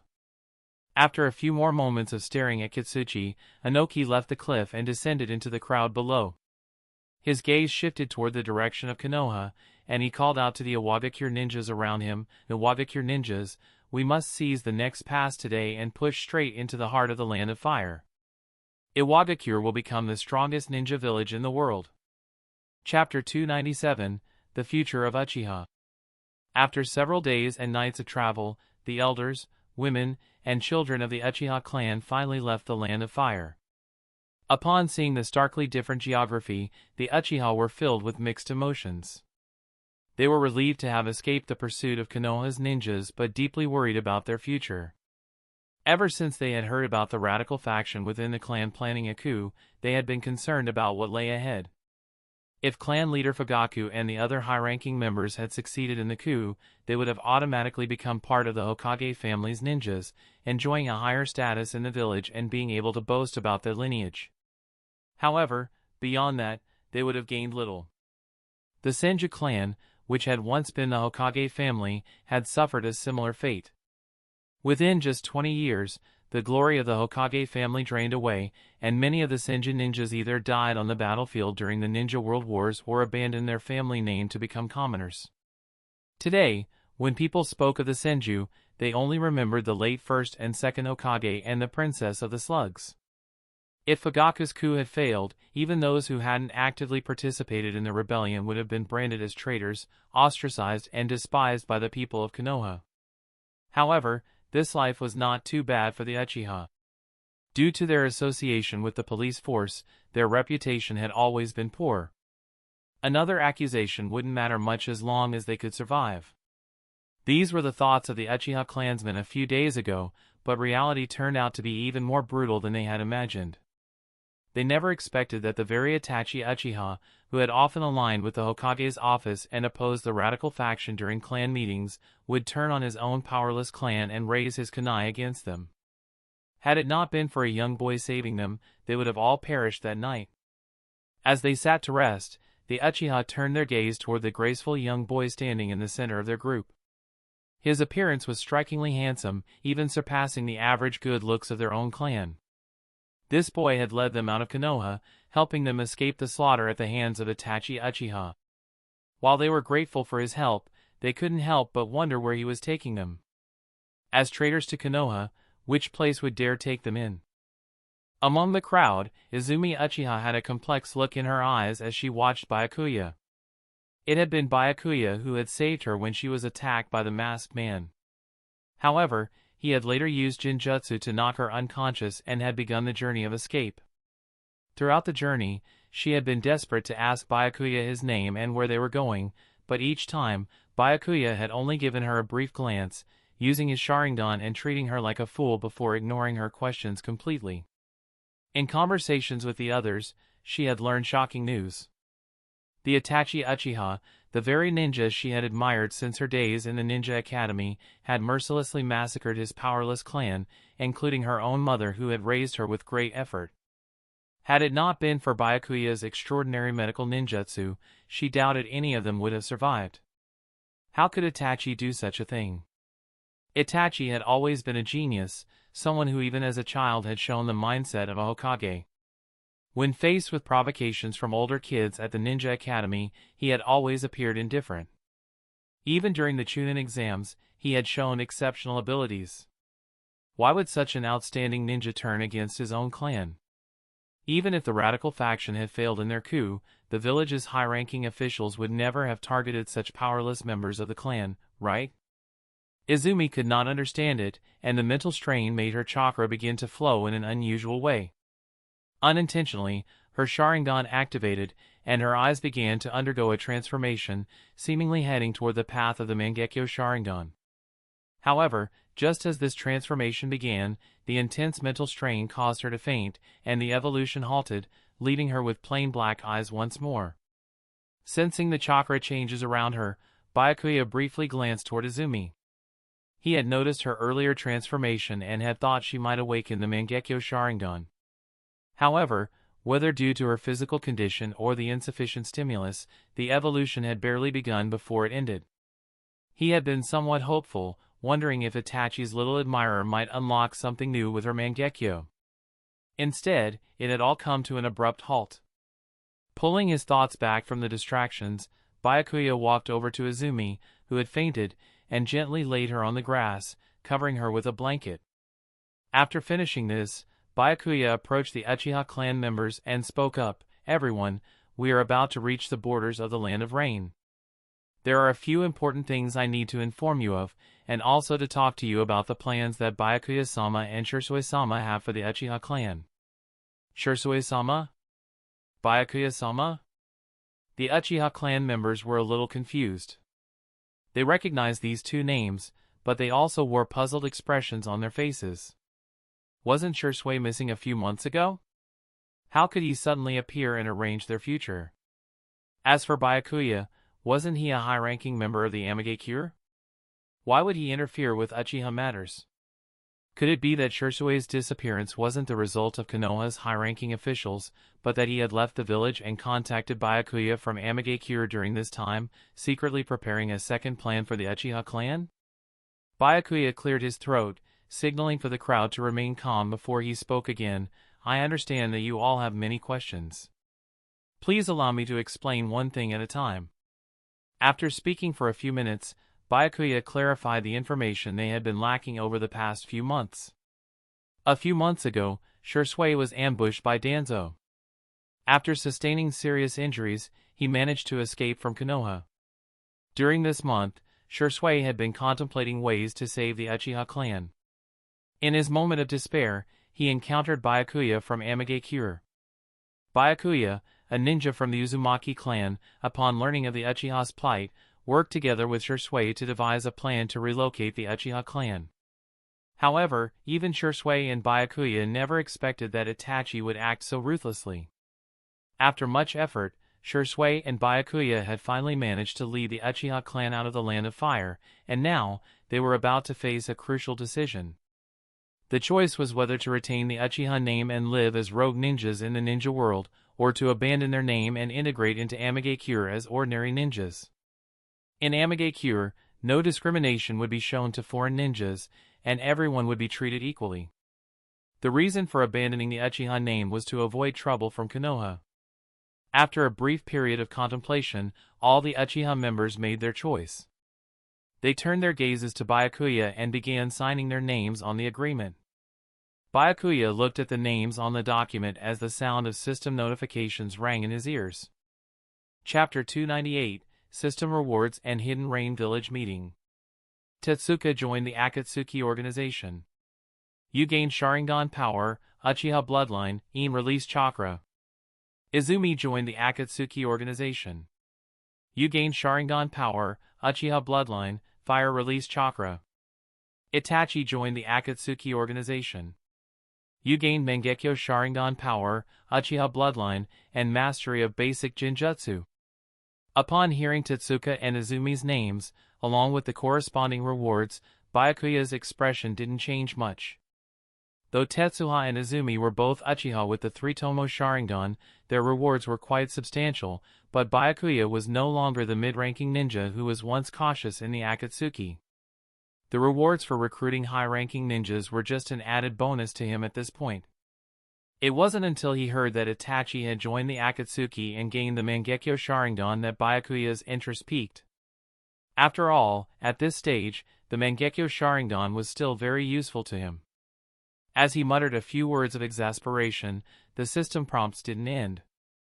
They continued for another 2 to 3 minutes before Byakuya finally heard the ultimate reward for recruiting the Uchiha clan. Half of the Uchiha clan members joined the Akatsuki organization, and you gained the Uchiha bloodline at its peak, evolving into the Indra bloodline, pseudo. Indra bloodline, pseudo the bloodline of the eldest son of the Sage of Six Paths, one of the highest bloodlines in the ninja world, just one step away from the Sage of Six Paths bloodline. Hearing that the system rewarded him with part of the Indra bloodline, Byakuya couldn't help but smile. He hadn't expected that his recruitment of the Uchiha would result in gaining the Indra bloodline. Although it was only a partial bloodline, it would still significantly enhance his physical abilities. More importantly, Byakuya had already gained the Ashura bloodline, albeit also a partial one. If the two could be combined, the result would surely be greater than the sum of its parts. Unable to contain his excitement, Byakuya immediately claimed the system rewards. A warm flow surged within him, and Byakuya could clearly feel his body strengthening. His chakra, already comparable to a tailed beast, now reached the level of a tailed beast. In addition, Byakuya felt a balance between his yang release and yin release chakra within him. He no longer needed to deliberately suppress his yang release chakra, and his chakra had become almost perfect. Thinking of this, Byakuya raised his palm and conjured a black rod out of thin air, stabbing it into a nearby tree trunk. In the next instant, he turned the black rod into powder. Compared to before, his speed in using yin-yang release had significantly improved, and he could even vaguely sense a limit above him. If he could break through that limit, he could transcend his current life stage, becoming a descendant of the Otsutsuki like Ashura and Indra, or even an Otsutsuki himself. Unfortunately, although Byakuya could sense the existence of that limit, with his current abilities, he was unable to break through it. The gap between an ordinary ninja and a true Akatsuki descendant was a chasm difficult to overcome. To cross this gap, he would either have to release the restrictions and allow the Akatsuki to plant a mark called the Karma Seal, or rely on the Outer Path's Gedo statue and the Ten Tails to become the Ten Tails Jinchuriki. In the original timeline, Obito and Uchiha Madara both became the Ten Tails Jinchuriki. Although Obito only held the Ten Tails for a few hours, he still gained unimaginable benefits from crossing the life stage. However, becoming the Ten Tails Jinchuriki wasn't without consequences. The current Ten Tails was no longer the true Ten Tails, but rather a part of Kagaya Akatsuki. If someone became the Ten Tails Jinchuriki, they would likely become a pawn in Kagaya's scheme. Madara, as the Ten Tails Jinchuriki, was a prime example. Despite being a 6 paths level powerhouse, Madara was easily subdued by Black Zetsu. Fortunately, Byakuya had the system, so he didn't need to become the Ten Tails Jinchuriki. As long as the Ten Tails belonged to the Akatsuki, he could still gain tremendous benefits from it and step into the Akatsuki life stage. After pulling his thoughts back from his excitement, Byakuya sat down in a cross-legged position for another half hour. While digesting the system rewards, he also thought about the future plans for the Akatsuki. After the night of the Uchiha massacre and the threat of Iwagakure's invasion, the strongest and most powerful village in the ninja world, Konoha, was temporarily unable to focus on the rest of the ninja world. Iwagakure was also busy taking advantage of the Land of Fire, leaving other regions unattended. The only village with the resources to intervene in the affairs of the ninja world was Kumogakure.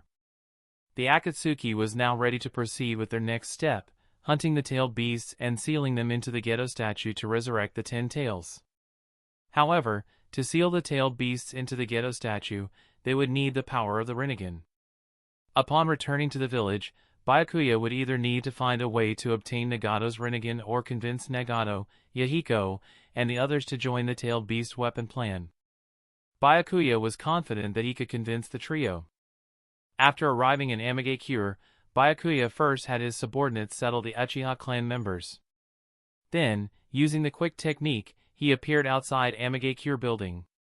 After nodding at the guards, he entered the building. At this time, Yahiko was not in his office but was in the meeting room with Konan and Nagato. The discussion they were having was very familiar to Byakuya. It was about the war between Iwagakure and Konoha, as well as the recent Uchiha massacre night that occurred in Konoha.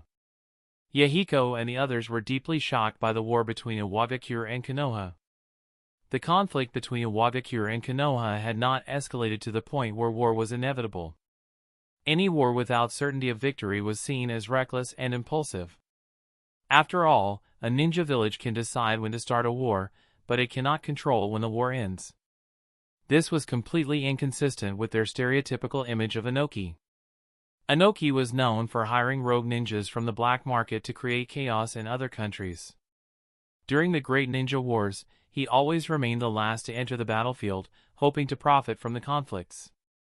The recent invasion of the Land of Fire by Iwagakure was something they had been puzzled over for several days, unable to make sense of it. As for the Uchiha massacre night, Yahiko and the others were even more baffled. The Uchiha clan was known for its strong sense of family loyalty, so how could someone like Itachi Uchiha, who acted as a madman, emerge from such a close-knit group? They simply couldn't understand how Itachi could massacre his own clan and then leave the village to become a rogue ninja. From a motivational standpoint, Itachi had no real reason to turn on his own family. What could have happened within the clan that couldn't have been resolved by sitting down and talking? Was Itachi perhaps even more insane than Madara Uchiha had been? As Yahiko and the others pondered these questions, they suddenly heard footsteps from outside the meeting room. All three of them turned their attention toward the door. Chapter 299, Tailed Beast Weapon Plan. Upon realizing the newcomer was Byakuya, Yahiko and the others immediately relaxed their guard. Seeing Byakuya's forced smile, Yahiko furrowed his brow, clearly irritated, and asked, "Byakuya, where have you been lately? We haven't heard from you at the organization's base." Konan chimed in, "The last time I tried to go to the base to find you, I was told by Akane that you'd been gone for quite some time.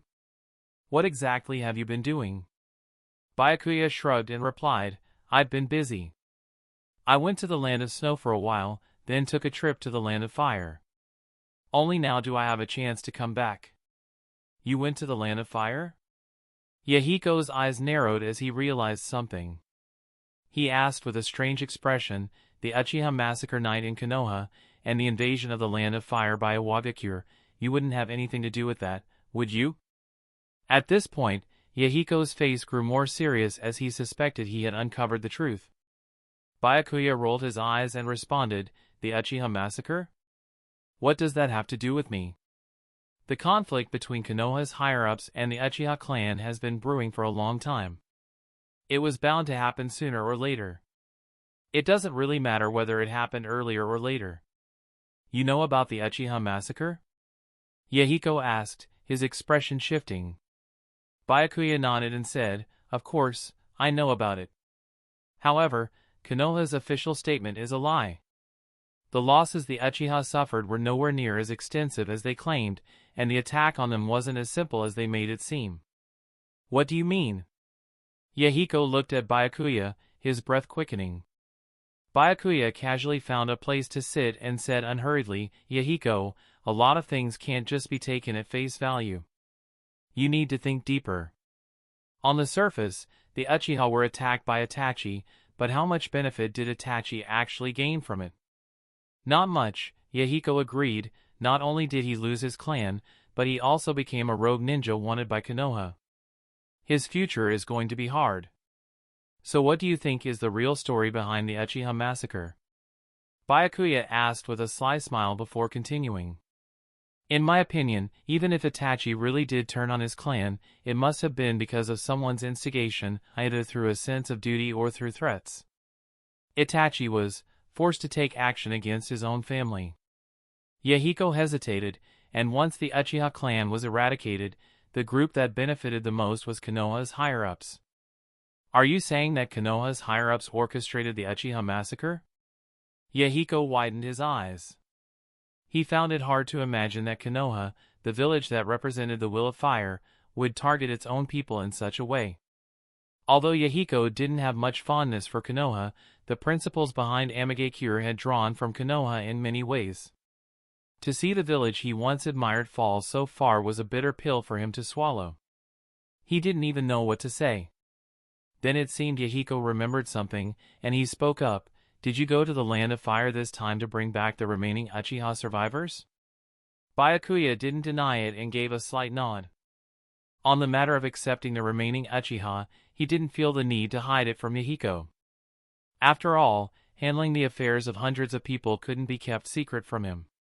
Upon hearing this, Yahiko sighed lightly but didn't say anything further. From the perspective of Amagakure's leader, Yahiko should have reprimanded Byakuya, sending the Uchiha back to Konoha while clarifying things with the village.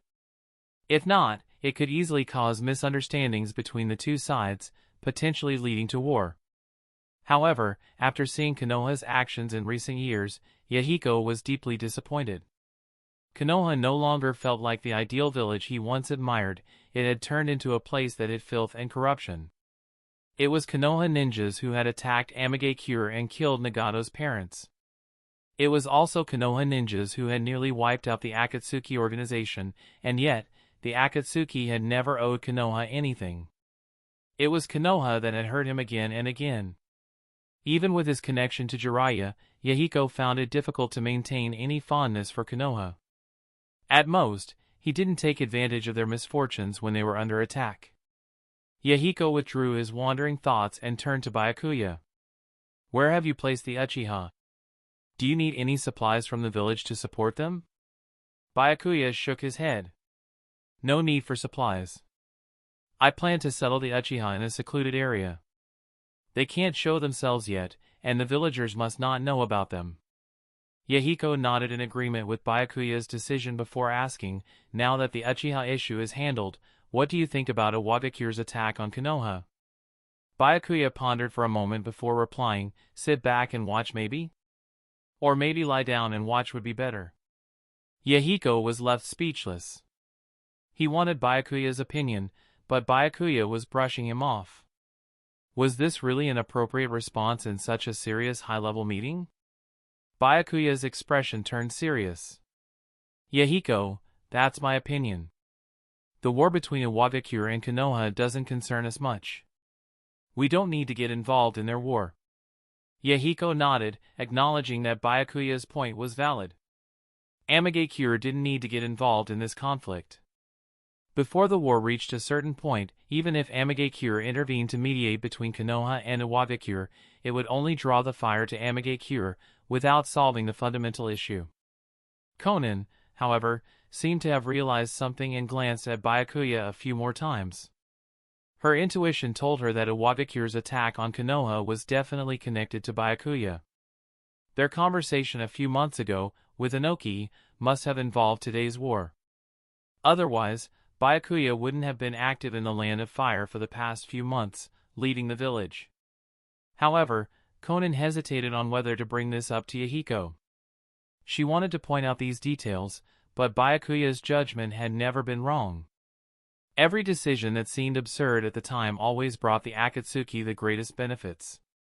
In less than 10 years, Byakuya had led the Akatsuki from a small organization in Amagakure to a massive organization spanning multiple countries, far surpassing ordinary ninja villages in power.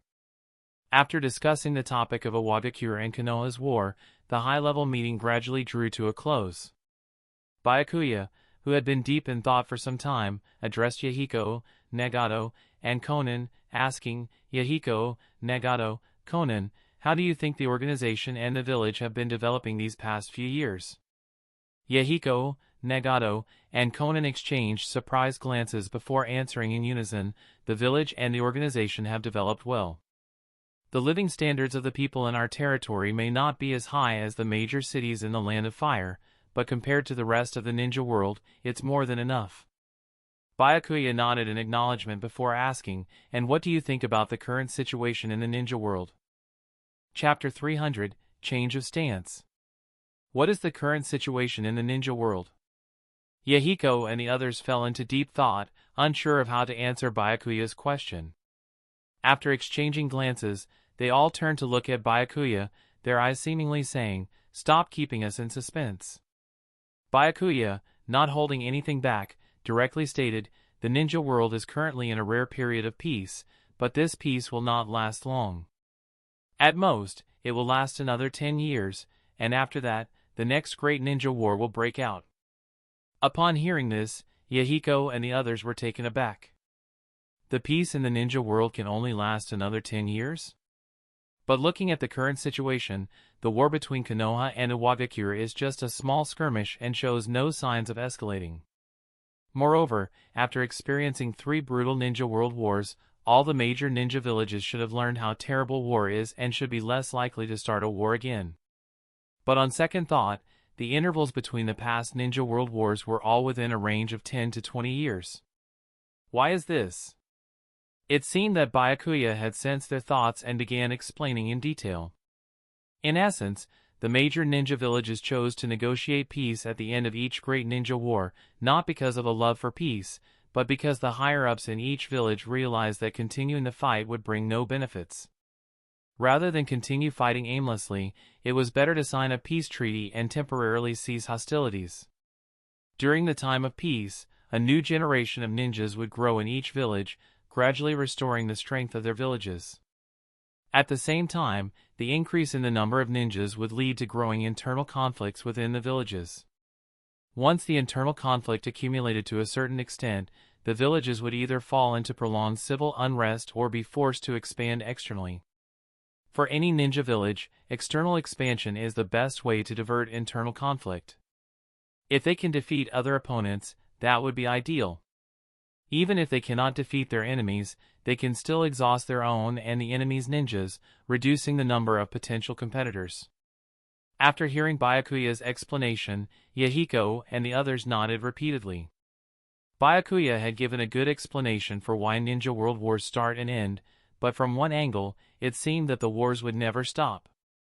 Does this not mean that the ideals of the Akatsuki will never be realized? Thinking of this, Yahiko turned to Byakuya and said, "Byakuya, is there any way to stop the next great ninja war?" I feel that even if the number of ninjas is restricted, the internal conflicts of the major villages won't decrease.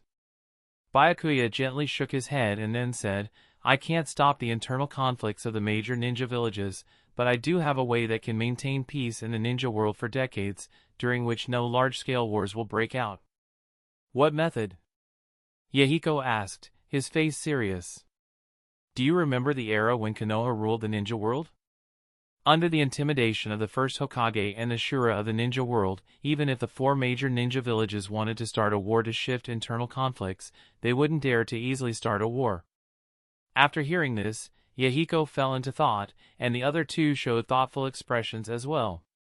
Although they hadn't lived through the era when the 2 great powers suppressed the ninja world, they could still catch glimpses of that era through history books. In the textbooks of Amigakure, it was described as an extremely oppressive time.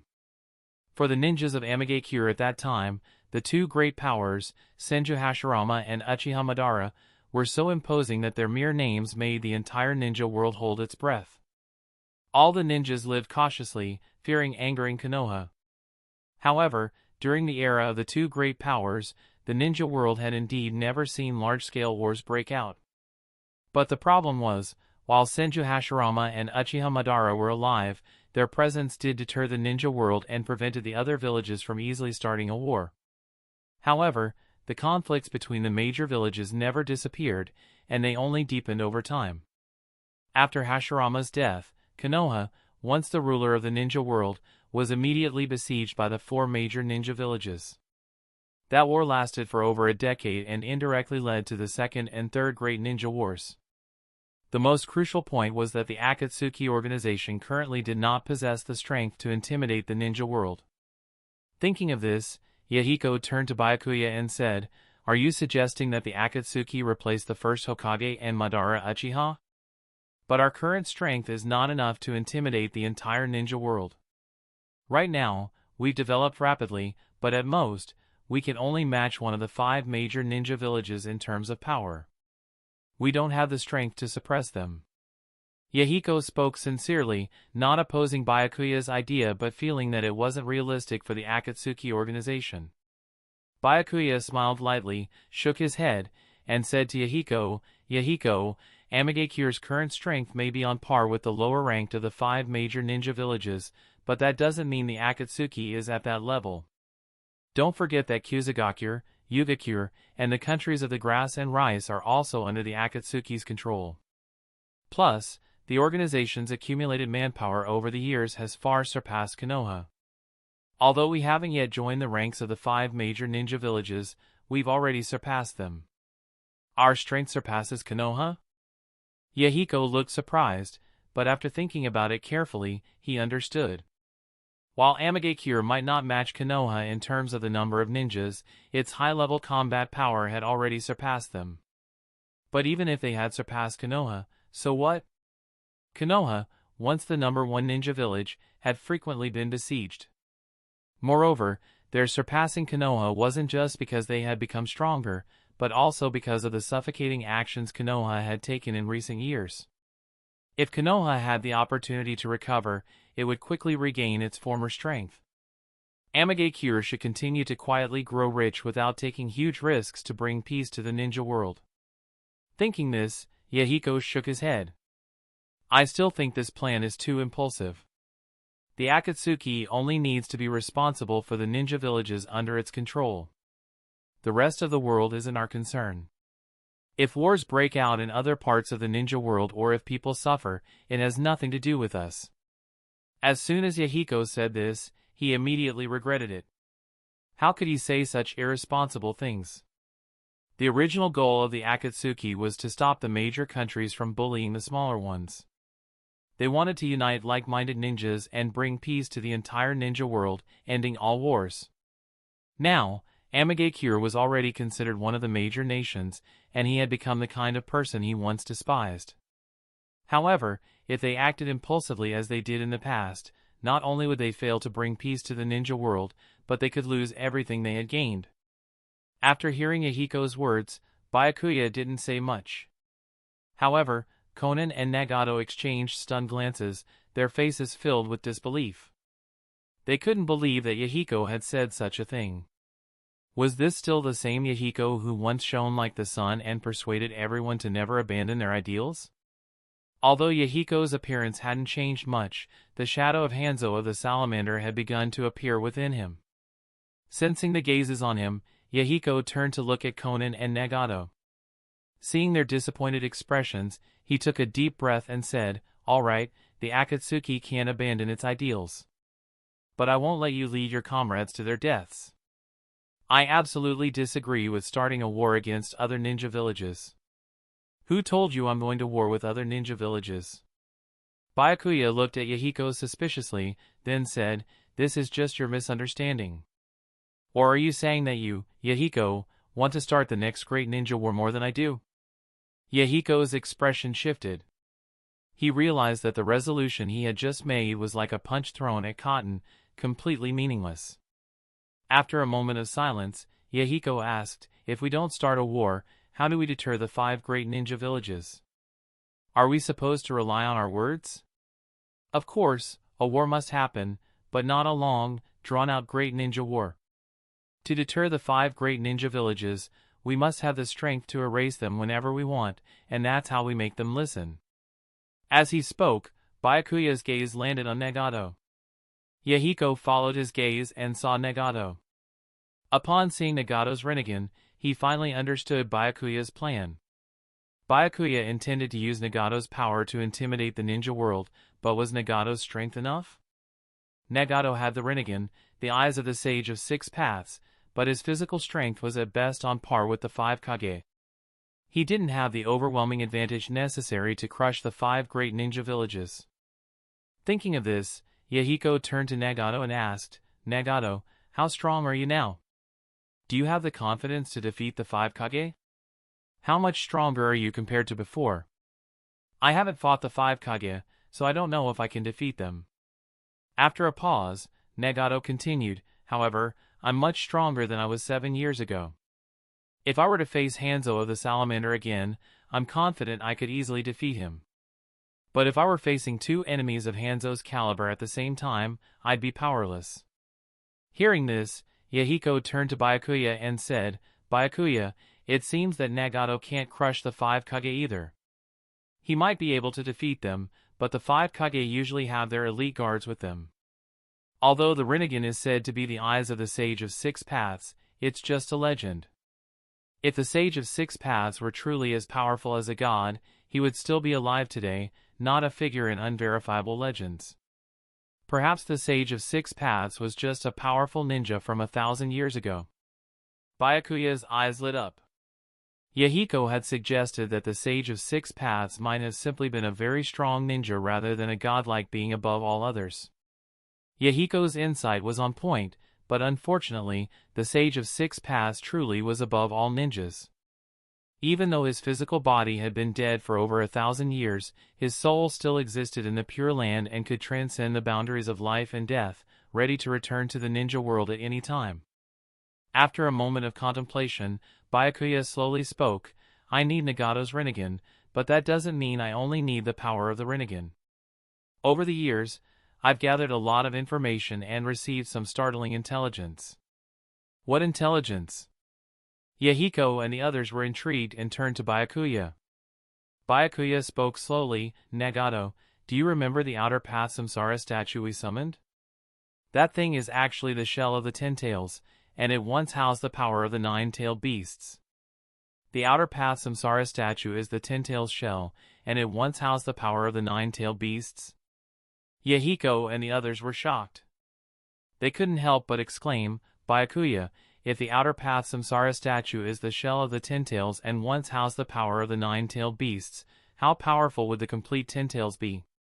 "I don't know, but it's definitely more powerful than the 9 tails." After a pause, Byakuya continued, "As long as we can capture the 1 to 9-tailed beasts and seal them inside the Outer Path Samsara statue, bringing the 10 tails back to life, we'll have the power to surpass the 5 great ninja villages. With such world-destroying power, no ninja village will dare to start a war again. The peace could last for 20, 30 years, or even longer. After all, the power of the Outer Path Samsara statue is different from the strength of the first Hokage. It can be inherited. As long as we're still alive, there will be no large-scale wars in the ninja world. After hearing Byakuya's plan, Konan and Nagato were filled with excitement. They couldn't wait for the day when peace would finally come. They didn't expect peace in the ninja world to last forever. Even if it lasted just 100 years, that would be enough. At this moment, Yahiko seemed to remember something and spoke up. Even if the Ten Tails has the power to crush everything and bring decades of peace to the ninja world, I recall that the nine-tailed beasts are mostly under the control of the 5 great ninja villages, heavily guarded. How can we possibly sneakily obtain all the 9-tailed beasts? Heck, maybe before we successfully get our hands on them, we end up in a full-scale war with the 5 great ninja villages. Your plan to collect the tailed beasts and revive the Ten Tails doesn't seem much different from declaring war directly. Byakuya shook his head and replied, "Of course, there's a difference. The operation to collect the tailed beasts will be carried out secretly by elite ninjas. Even if a ninja village loses a tailed beast, they will keep it a secret and not inform the others." Byakuya, you plan to take advantage of the discord between the 5 great ninja villages? Yahiko narrowed his eyes, now realizing Byakuya's plan. Byakuya's approach to hunting the tailed beasts wasn't as loud and obvious as he had imagined. Instead, it would be done secretly, so even if one of the villages lost a tailed beast, they wouldn't dare reveal it due to mutual suspicion. After all, the tailed beasts and their Jinchuriki were the greatest powers of any ninja village. If a village lost its tailed beast, the other villages possessing them would likely use their tailed beast's power to launch an all-out attack. This plan is clever, but if one village informs the others, they'll surely increase their security around the Jinchuriki or even imprison them, Yahiko cautioned. After a brief pause, Yahiko raised a pressing question. If we want to capture all the tailed beasts at once, we need to act simultaneously. Does the Akatsuki have enough manpower for such a large-scale operation? Byakuya nodded slightly. Do you think the organization has just been expanding aimlessly over the years? I've already recruited many powerful ninjas. We're just waiting for the right opportunity to launch the tailed beast hunting operation. Also, these ninjas are not from Amagakure. Even if the hunting operation is exposed, they won't trace it back to us. Seeing that Byakuya had already thought everything through, Yahiko couldn't argue any further. He reluctantly nodded in agreement. Moreover, Yahiko understood that even if he didn't agree, Byakuya had already started acting in secret. It would be better for him to participate directly and ensure that the boundaries were properly managed.